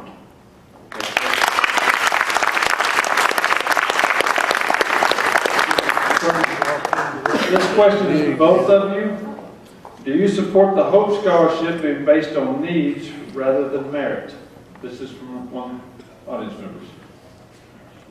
Do I support the Hope Scholarship being based on needs rather than merit? Let me tell you a bill that came up this year that bothered me about the Hope Scholarship, or a portion of the Hope Scholarship, and then I'll get to that question in just a second. One of the problems I had this year with a bill that provided part of the Hope Scholarship for homeschool students is that it was great that the scholarship became proactive. In other words, we could get the scholarship before the kids go to school. The problem with it is that they require a 93 percentile on test scores for homeschoolers, while they only require an 80th percentile for public schoolers. There is no reason why there should be a difference in those test scores. We all work exactly the same amount. Maybe some of us may work more. You know, we all school our children differently. There is absolutely no reason why the scores should be different to receive that scholarship. That being said, the Hope Scholarship, any scholarship, you should earn that scholarship, whether it be because of your income level or because of your merit level. There is absolutely no reason why children should not have access to a scholarship one way or the other. Thank you. Howard, any question? Needs-based versus just merit-based. It may come down to it one of these days, and what happened with the Hope Scholarship over the last few years, the Board of Regents, given raises and things happened there that just sort of sucked the pot dry. We had to make changes in the Hope Scholarship over the last few years to try to maintain the viability. I've got mixed emotions about that, to be quite honestly. If the kid goes out here and works hard, whether his parents are making $150,000, $250,000, $300,000 a year, if that student's working hard and he's meets the eligibility requirements, I don't know what we're going to give it to him. Needs-based means it's going to be basically like we started out, Brazil Miller started in '95 for the pre-K. It was supposed to be needs-based for pre-K in 1995 when the pre-K started. Eventually, it didn't last very long being needs-based. It opened up anybody in the world that wanted to bring a kid to pre-K that was get on the waiting list and try to get them in. I think it'll be down the road. If you qualified, if you're eligible, if you've got the grades and you put the work in, I still think probably we need to go ahead and try to provide that student a good, solid education in our university system in Georgia, or technical school. We've got great technical schools. Now, I'm tired of people always just saying you got to go get a 4-year degree. We've got great technical schools. We're in one of the best right here. They've got all kinds of, as school board members mentioned earlier, all kind of great. I think we've got 27 platforms they can go through now. Thank you, my dear. My time is up. Thank you.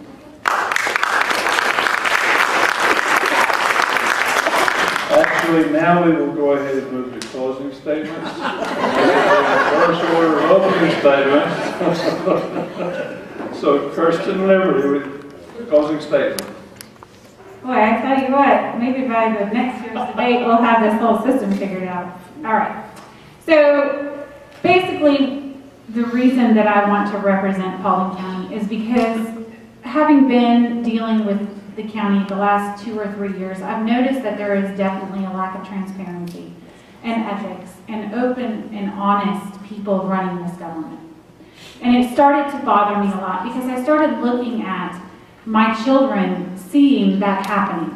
One of the best ways you can teach a student is to bring them in with you to things like voting and to Board of Commissioner meetings and to the Capitol. Bring them in with you so that they can see it personally. And it bothered me that the example that they were getting were officials that were not open, honest, ethical, and transparent.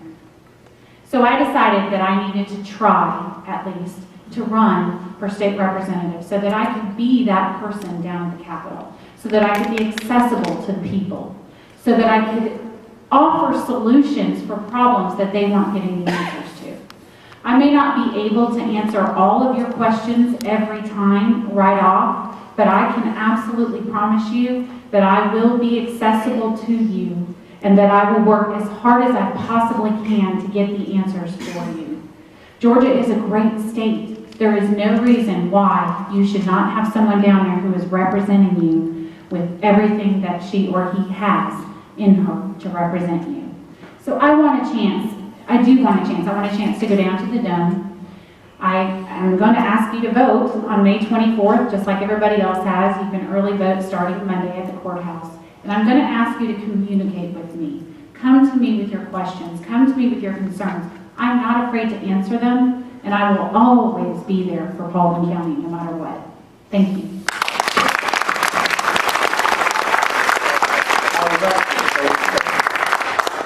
I appreciate the opportunity you've given me down through the years to serve you in this county. It's been an honor and a privilege, something I never thought I would do when I was growing up here as a kid. Graduated from Paulding County in '67. It's been a blessing for me and my family and my wife to raise our children here. I've got grandchildren going to school here. I want to see this county prosper. I want to see us move forward. All I can promise you is what I promised in the past. I'm going to go down there, continue to work hard. I'm going to make the best decisions I can for you. I only have two choices when we come before us. There's 180 of us in the House of Representatives. I have to be a salesman and get 91 people to vote for me to get anything passed. When we have a vote, there's two buttons, yes and no, red and green. Every time I hit one of those buttons, I'm usually making somebody mad and somebody happy. You know, that's just the way it is. They ain't going to be happy about everything. But I'm going to do the best I can, and I think leadership plays a part. And I'm going to tell you, we've got a new driver's license facility opening here in May.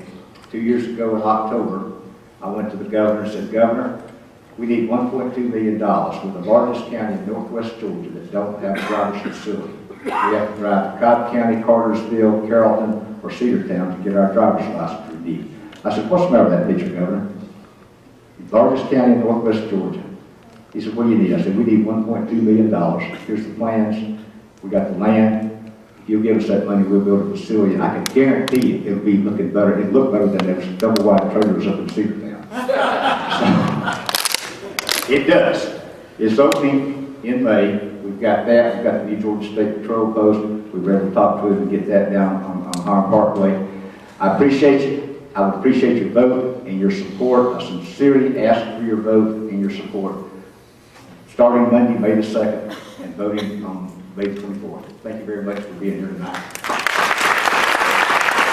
If you would please join in giving our candidates for House District 17 a hand for being here tonight.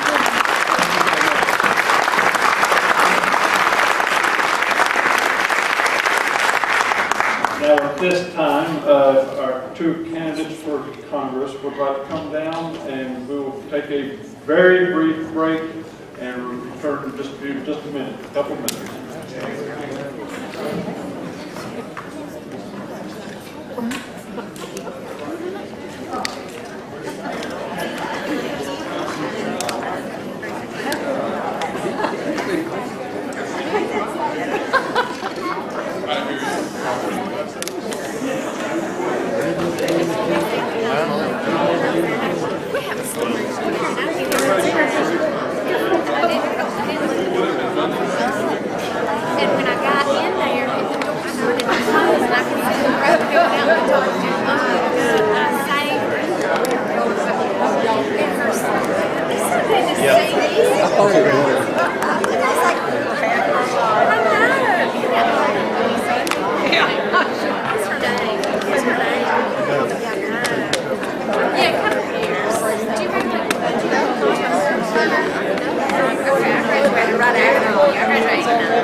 Did you? Bye. Nice to meet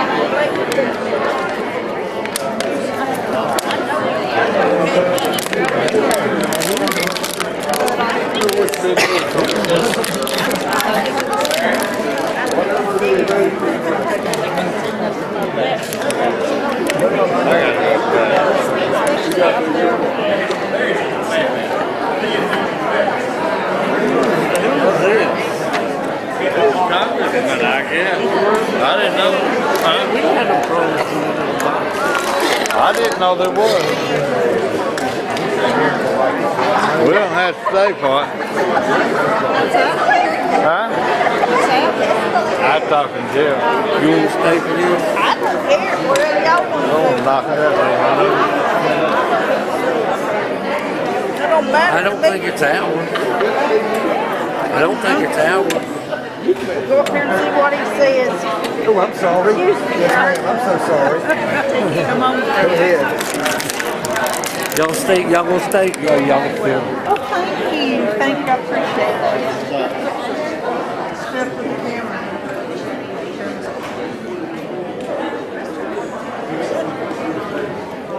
Did you say something?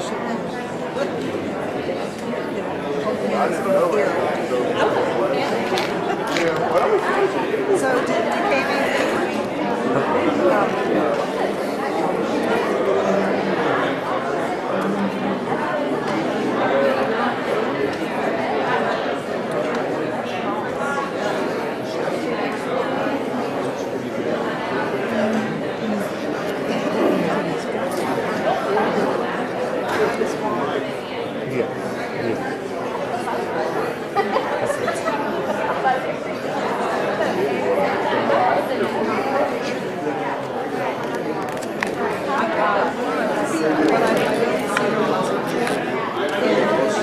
All right, we'll go ahead and take our seats. We'll go ahead and begin.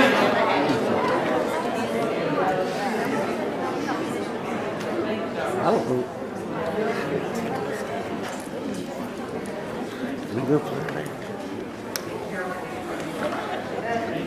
For the next round of questions forum, we will have the candidates for U.S. Congress, the U.S. House of Representatives in the 14th District of Georgia.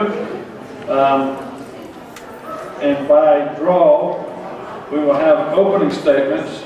And we will first have opening statement from Mick Tuck and then Alan LaVine. And I did want to go ahead and let everyone know that Congressman Graves was invited, and because obviously he is in Washington, D.C., he respectfully wishes he could be here, but he could not join us tonight.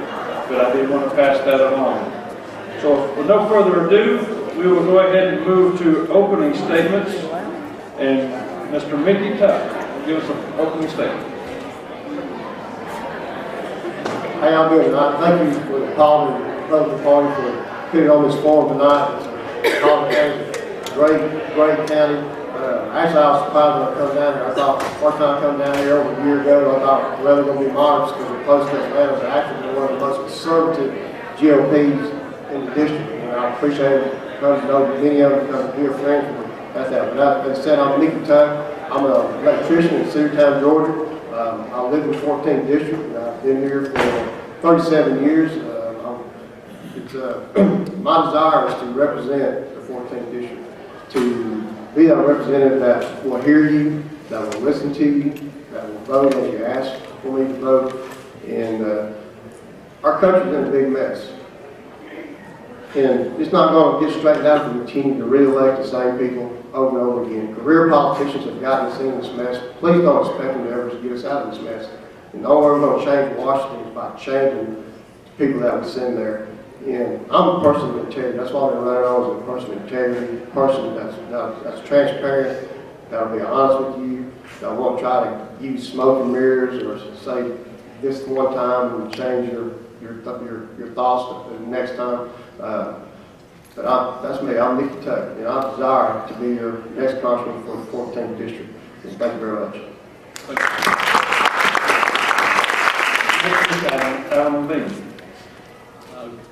Good evening, ladies and gentlemen. I believe that in the next 24 to 36 months, we'll have a financial collapse. My name is Alan LaVine. I'm running for Congress here in the 14th District. And the reason that I'm running for Congress in the 14th District is because I have solutions. I'm a businessman. I've lived in Georgia about 30 years. Been in business for myself almost 30 years. I think about business all the time. I work 7 days a week. It's, for me, a natural state. And because I'm in the IT business, while I sympathize and empathize with my customers, they're interested in solutions. They don't want to say, there, I know you have a big problem.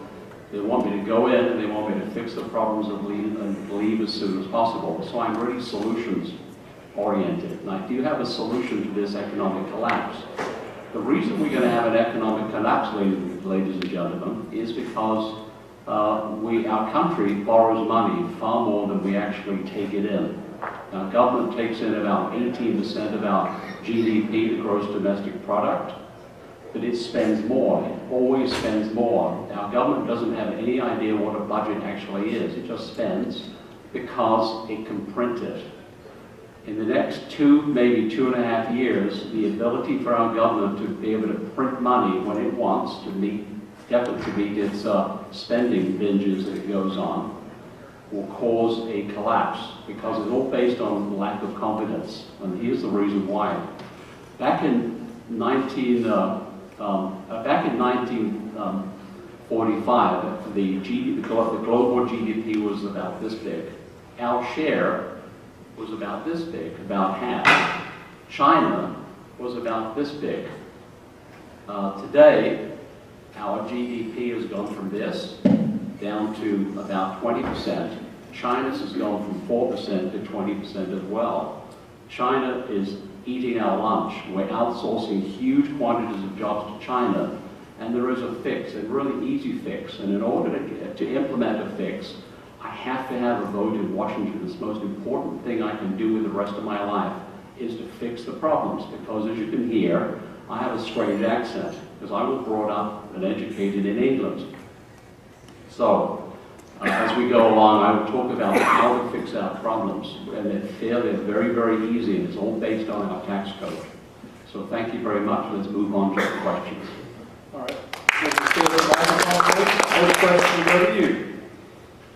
Recently, United Healthcare announced that they will no longer offer policies for the Affordable Care Act, and with nearly half of the state exchanges close to closing, what course would you offer to bring health care back to the states and to the people for managing their health care options?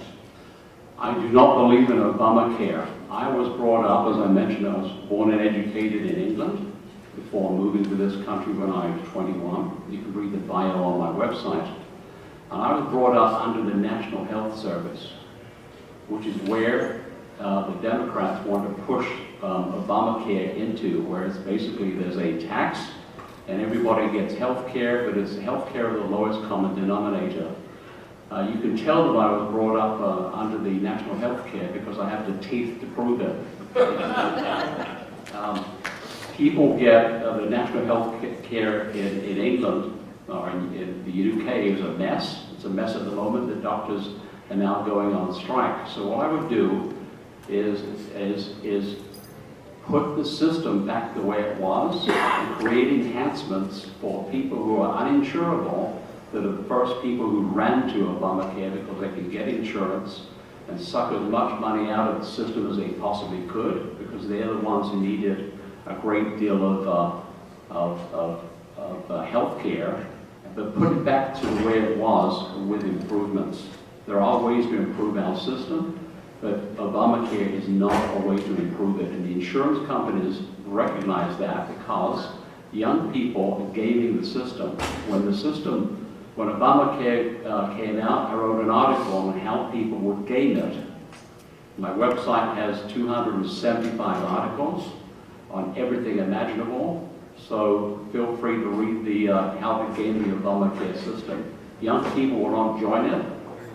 The people who need the insurance will use it, and as such, the insurance companies will abandon ship, if you will. Thank you. Thank you.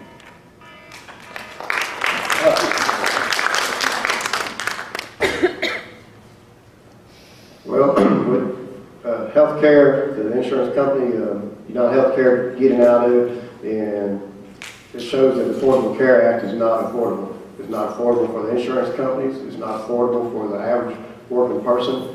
I've been across this 14th district for the last year, and I hear many complaints about, especially those that are worked, how expensive it is and how high the deductibles are. And my first opinion is you'll hear, last time you hear repeal and replace. For me, it's just repeal. There's no replacement. Under Article 1, Section 8 of the United States Constitution, it lists the power of Congress in initiating and mandating health care is not one of the responsibilities of Congress. Health care should be turned over to the states. That's a state issue. Let the states handle their own health care issues. It's not a responsibility of the federal government under the U.S. Constitution. So that would be, how the states want to handle it. I look at when the states handle something, that's 50 different models or 50 different laboratories that can work on a solution for health care. And Georgia might come up with the best health care solution, or Alabama might come up with the best health care system. But that's what I look at. It should be turned over to the states because constitutionally it is not the responsibility of Congress or the United States to manage or handle health care.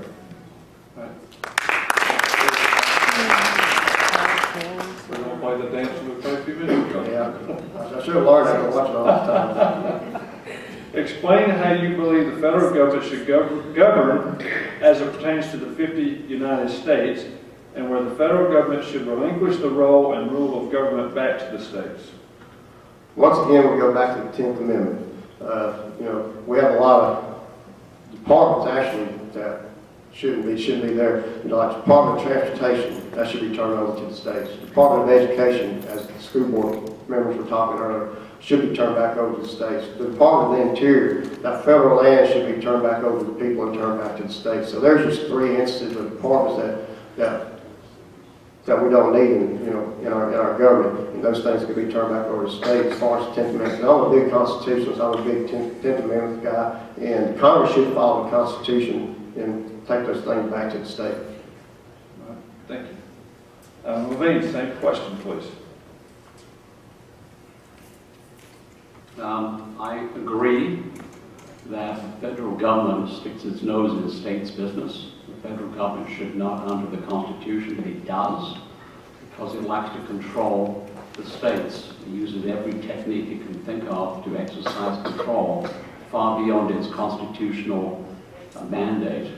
The trouble is, our Congress people are, in many instances, incompetent. And I'll give you one example.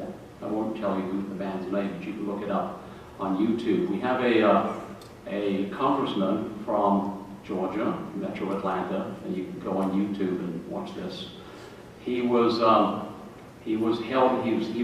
member of Congress in a congressional hearing where a Marine general was asked about a contingency of Marines being shipped to Guam. And his question was, if we move too many Marines to one side of Guam, isn't there a risk of it flipping over?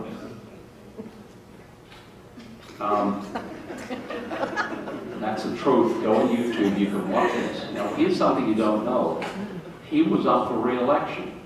Because of our system, which is tilted, if you will, you've heard this on the presidential campaign trail, in a certain direction, he actually won the re-election. Even though he'd make a comment like that, he just won the re-election. So, in essence, the federal government needs to get out of the state's business. The states know much more about managing and governing their state, and the federal government should stick to its business as under the Constitution. Thank you.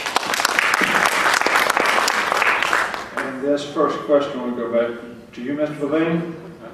With federal funding received for deepening the Savannah River to accommodate larger cargo ships, will this project for the Port of Savannah into the future with larger cargo ships, will this bring more jobs to the part of the state, and how would you go even further to protect this port? Well, I'm all for jobs. Being in business, it's all about employment. I'm the manufacturing candidate in this race. Anytime you increase the capacity of a port and you can provide a service to the countries around that port, the better, because you will naturally employ more people to provide those services. As such, I'm going to introduce a topic that none of you, I don't think any of you have heard about. It's called the Jones Act. If we eliminate the Jones Act, which was a 1920 law, protectionist law to protect the U.S. shipbuilding industry, then we will dramatically increase the amount of trade that takes place in southeast Georgia and neighboring countries and islands. What the Jones Act briefly says is any traffic between the United States to the United States territory, such as the U.S. Virgin Islands or Puerto Rico, and so on and so forth, has to be, they have to use U.S. manufactured ships, have to have a U.S. crew, and so on and so forth. The trouble is we don't really have a shipbuilding industry anymore because we have given the Asians, Koreans, Chinese, Japanese, whomever, that business. As such, really old ships sail, very inefficient ships sail between the out of our Georgian and other ports, such as Jacksonville. I wrote an article about the El Faro, which was a ship that sank about, I guess, 6 months ago, and actually it was related to why it sank, which was its 1920 law. So in essence, I'm for business, I'm for dredging, but if we want to really increase the employment opportunities, we have to remove the Jones Act. We have to repeal it. Thank you. One question, please. Well, to start off with, I know manufacturing very well. I've been in it 30 years. I worked in a mill that shut down after I was there 11 years because of NAFTA and supposedly free trade deals. And I'm also still working manufacturing for the last 17 years in City Town as an electrician. So I do understand manufacturing very well because it's been my life. But with Port of Savannah, the money's already been allocated for it. And what we need to do is we need to be sure that money's handled responsibly. I feel like we should periodically have an independent auditor go in and check and make sure that money is spent wisely. We know the government does not know how to spend money wisely. We know the government does not know how to build wisely, or because they're always overfunded or over budget or way past time for completion. But that port will help, and I'll support it because it will help manufacturing. You know, since I've been in this district, I know this district well up in Martin County. There's an inland port that's still they're talking about building. So that inland port being able to take rail traffic from northwest Georgia, which is in the 14th district, down to Savannah, I believe that'll bring in manufacturing jobs and help life be better for the people here in the United States. And you know, the United States is built on manufacturing. Our economy is strong and manufacturing is strong. So you know, anything I do to help protect the Savannah, the Port of Savannah, or to help implement things that will cause, you know, bring more jobs and boost the economy, I'll be more than happy to help do that.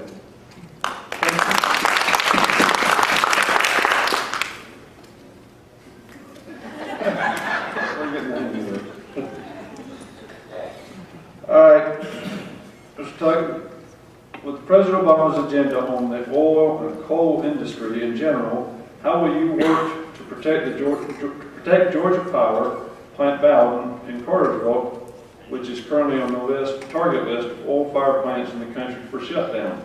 Could this plant be converted to natural gas from its present status of retirement? Well, Plant Bowden is very important to Floyd County because we have a tremendous number of people from Floyd County that works for Plant Bowden. So helping and protecting Plant Bowden, even as a coal burning plant, would be very beneficial to Floyd County and probably other surrounding counties where people work for Georgia Power Plant Bowden. First thing we got to do, we got to get a new president that will help us pull back EPA regulations, which are causing the shutdown and the stoppage of coal burning plants.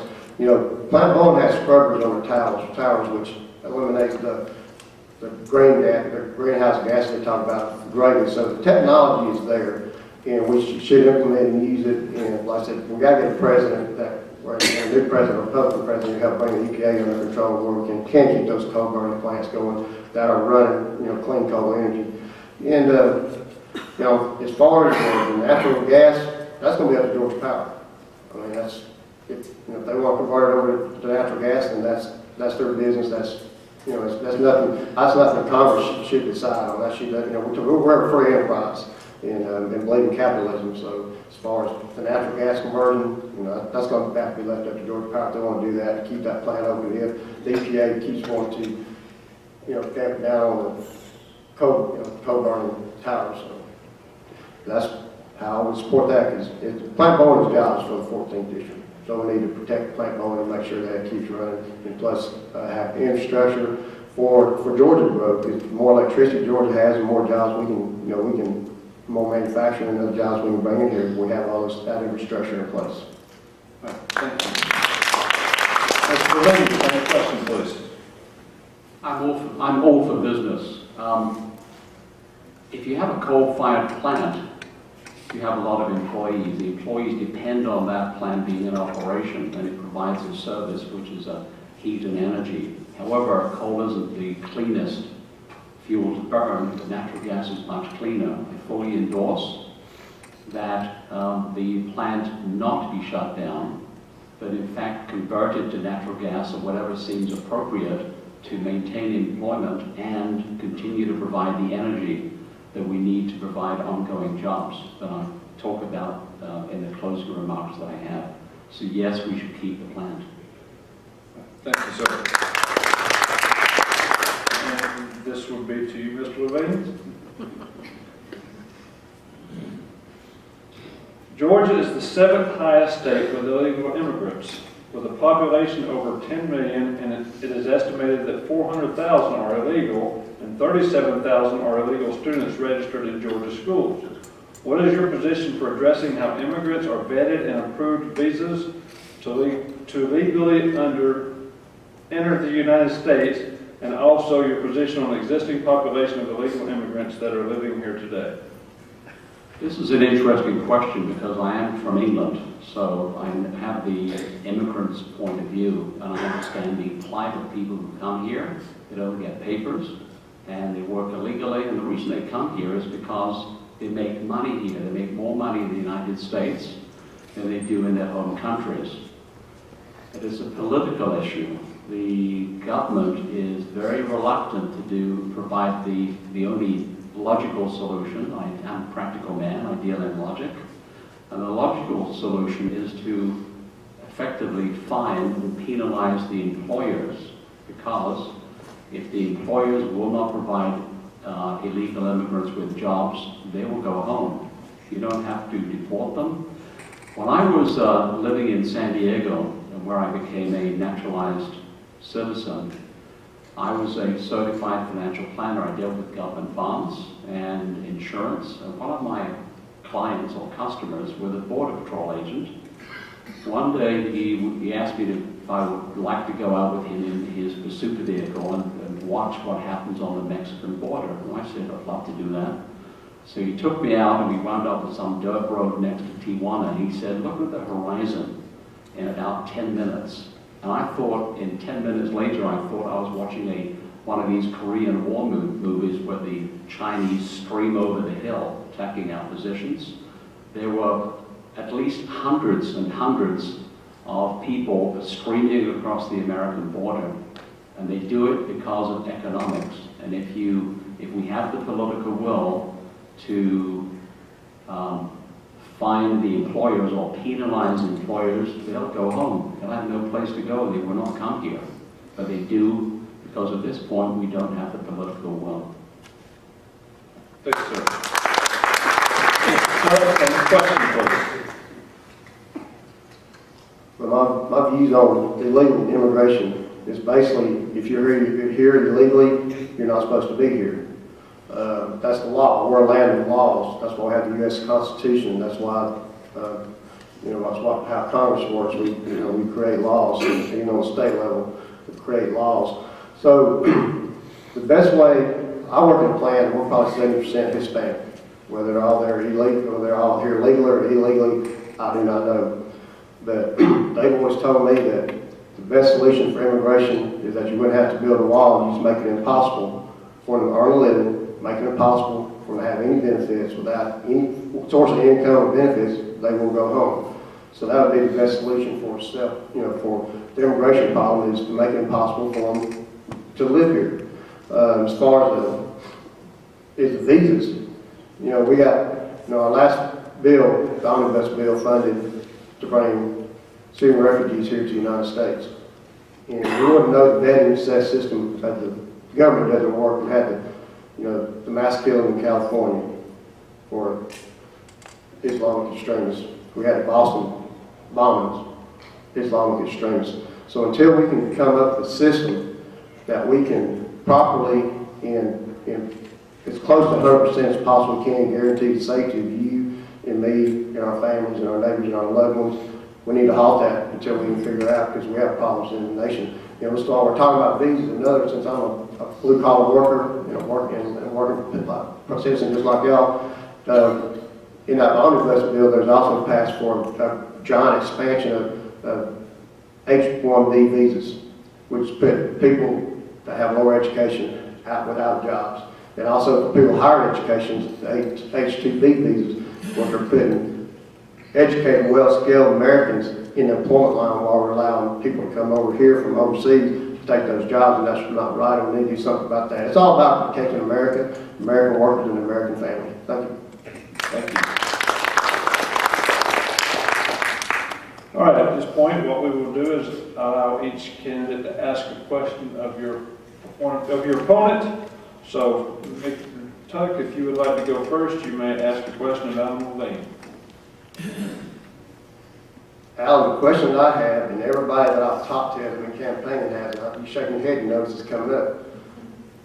Why have you decided to run for this office when you don't live in the district? You're running in 2 states, and then 2 years ago, you ran in the district you lived in, but you also, I believe, ran in 4 states. Could you explain that to us, and how that make you an effective representative by not living or knowing the people of the 14th district? Well, this is a lot to cover in about 30 seconds, but I'll do my best. We're moving to this district where our house is up for sale. It's listed with multiple listing. When we sell it, we're moving to either Floyd Company North or perhaps farther north to Lookout Mountain. The reason that I'm running in multiple states is we have a severe problem, and I see this crisis coming. I'm a naturalized citizen. I love this country. This flag means everything to me.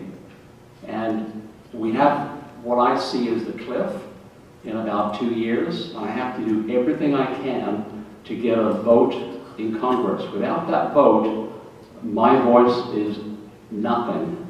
Without a vote, the newspapers don't want to pay any attention to you. You'll never get on television. You'll never be on radio. So I have to have a vote. I'm running. I just found out a few days ago that I'm actually running in the 3rd district in Tennessee, which is right across the line. However, these are sequential races, which means if I win here in Georgia, which I really would like to do, then I will withdraw from the race in Tennessee. If I do not win here in Georgia, which is possible, because there are 3 candidates, then Georgia's done. And I could then move on and run in Tennessee as well. To me, nobody's ever done this before, because I actually read the Constitution. I said, people can do this. And people were really amazed that this could be done, and it can be done. And I suspect it will happen again in the future, and I have set a change in how our system works. So I'm doing it for the benefit of the country, so I can get the vote, because all of the candidates, all the people elected, no matter where they're elected from, sit in the same room in Washington.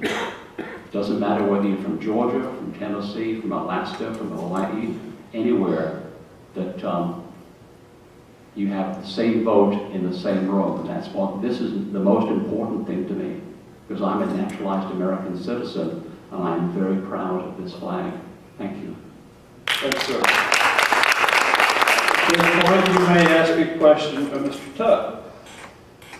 Mickey, thank you for the other question. I did expect that to be asked. But anyway, how would you increase manufacturing? It's the lifeblood of our country. Tell me your methods to do that, please.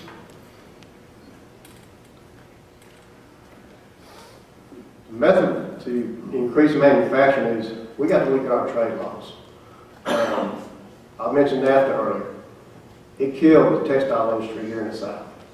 We produce yarn where I work at. The only reason we're in business is because they don't have the cotton, they don't have capacity to grow the cotton, and they can't produce the quality cotton we make here. So we make it and it's sent to Honduras, Dominican Republic, and other Caribbean basin nations to be spun and knitted to bring back for t-shirts, underwear, sweats, and you name it.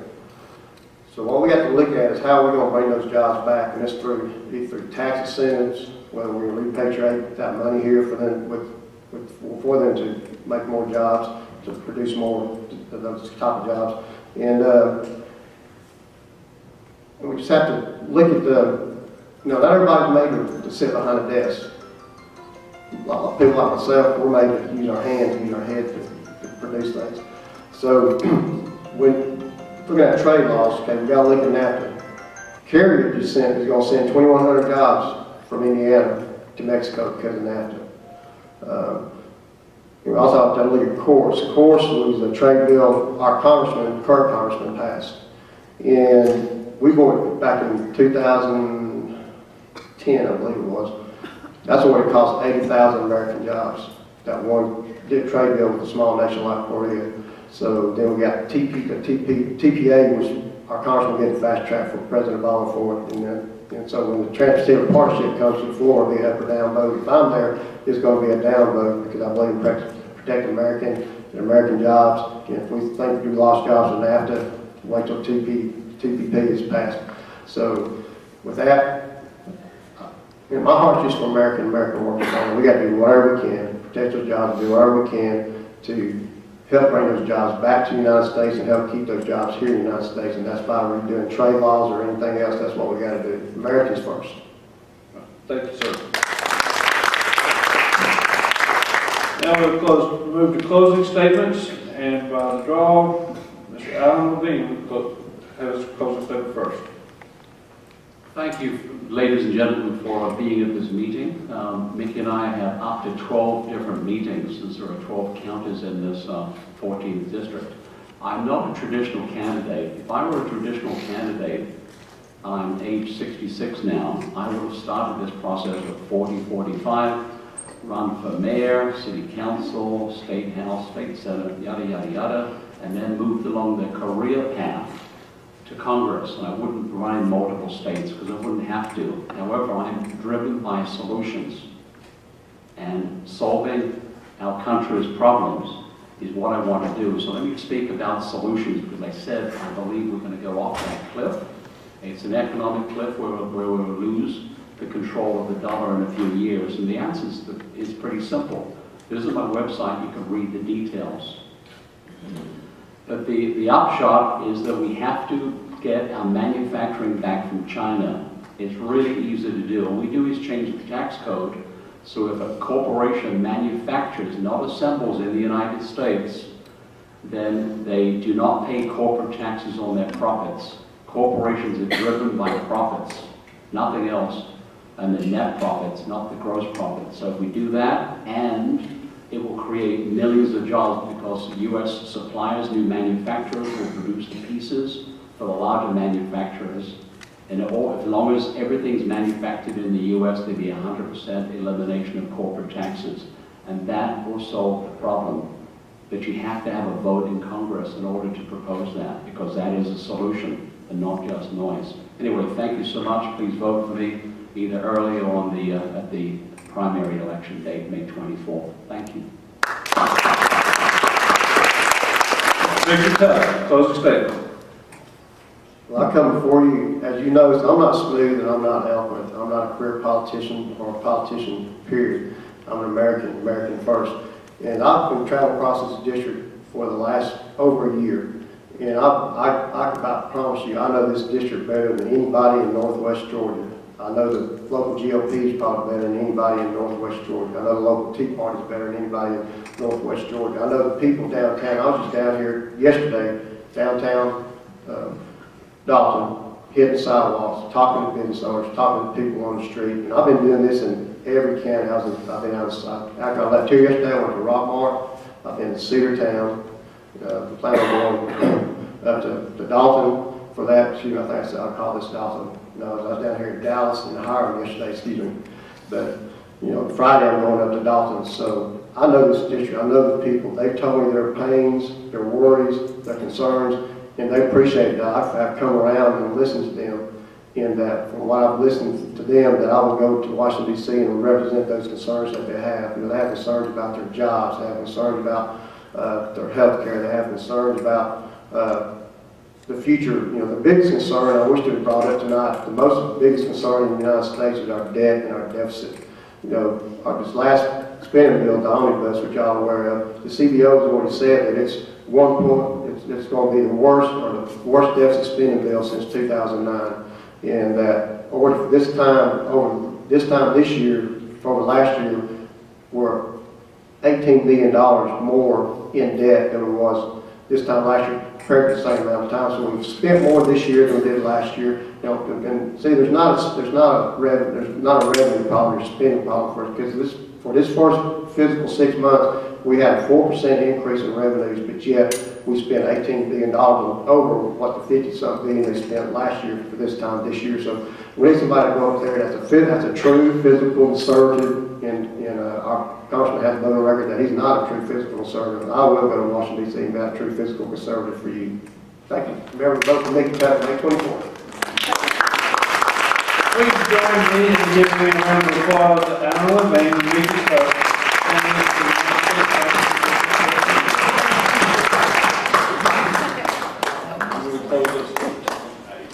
So everybody, thank you very much for coming this evening. I know we had some people bleed out over time and everything. We ran a little bit over. I apologize for that. Paulding County Republican Party, we invite you to come and see us May 21st. We'll have another candidate forum. We'll give everybody a chance to speak again and offer some more things before May 24th, but early voting does start May 1st. And everybody have a safe travel home, but we really do appreciate it. Thank you very much.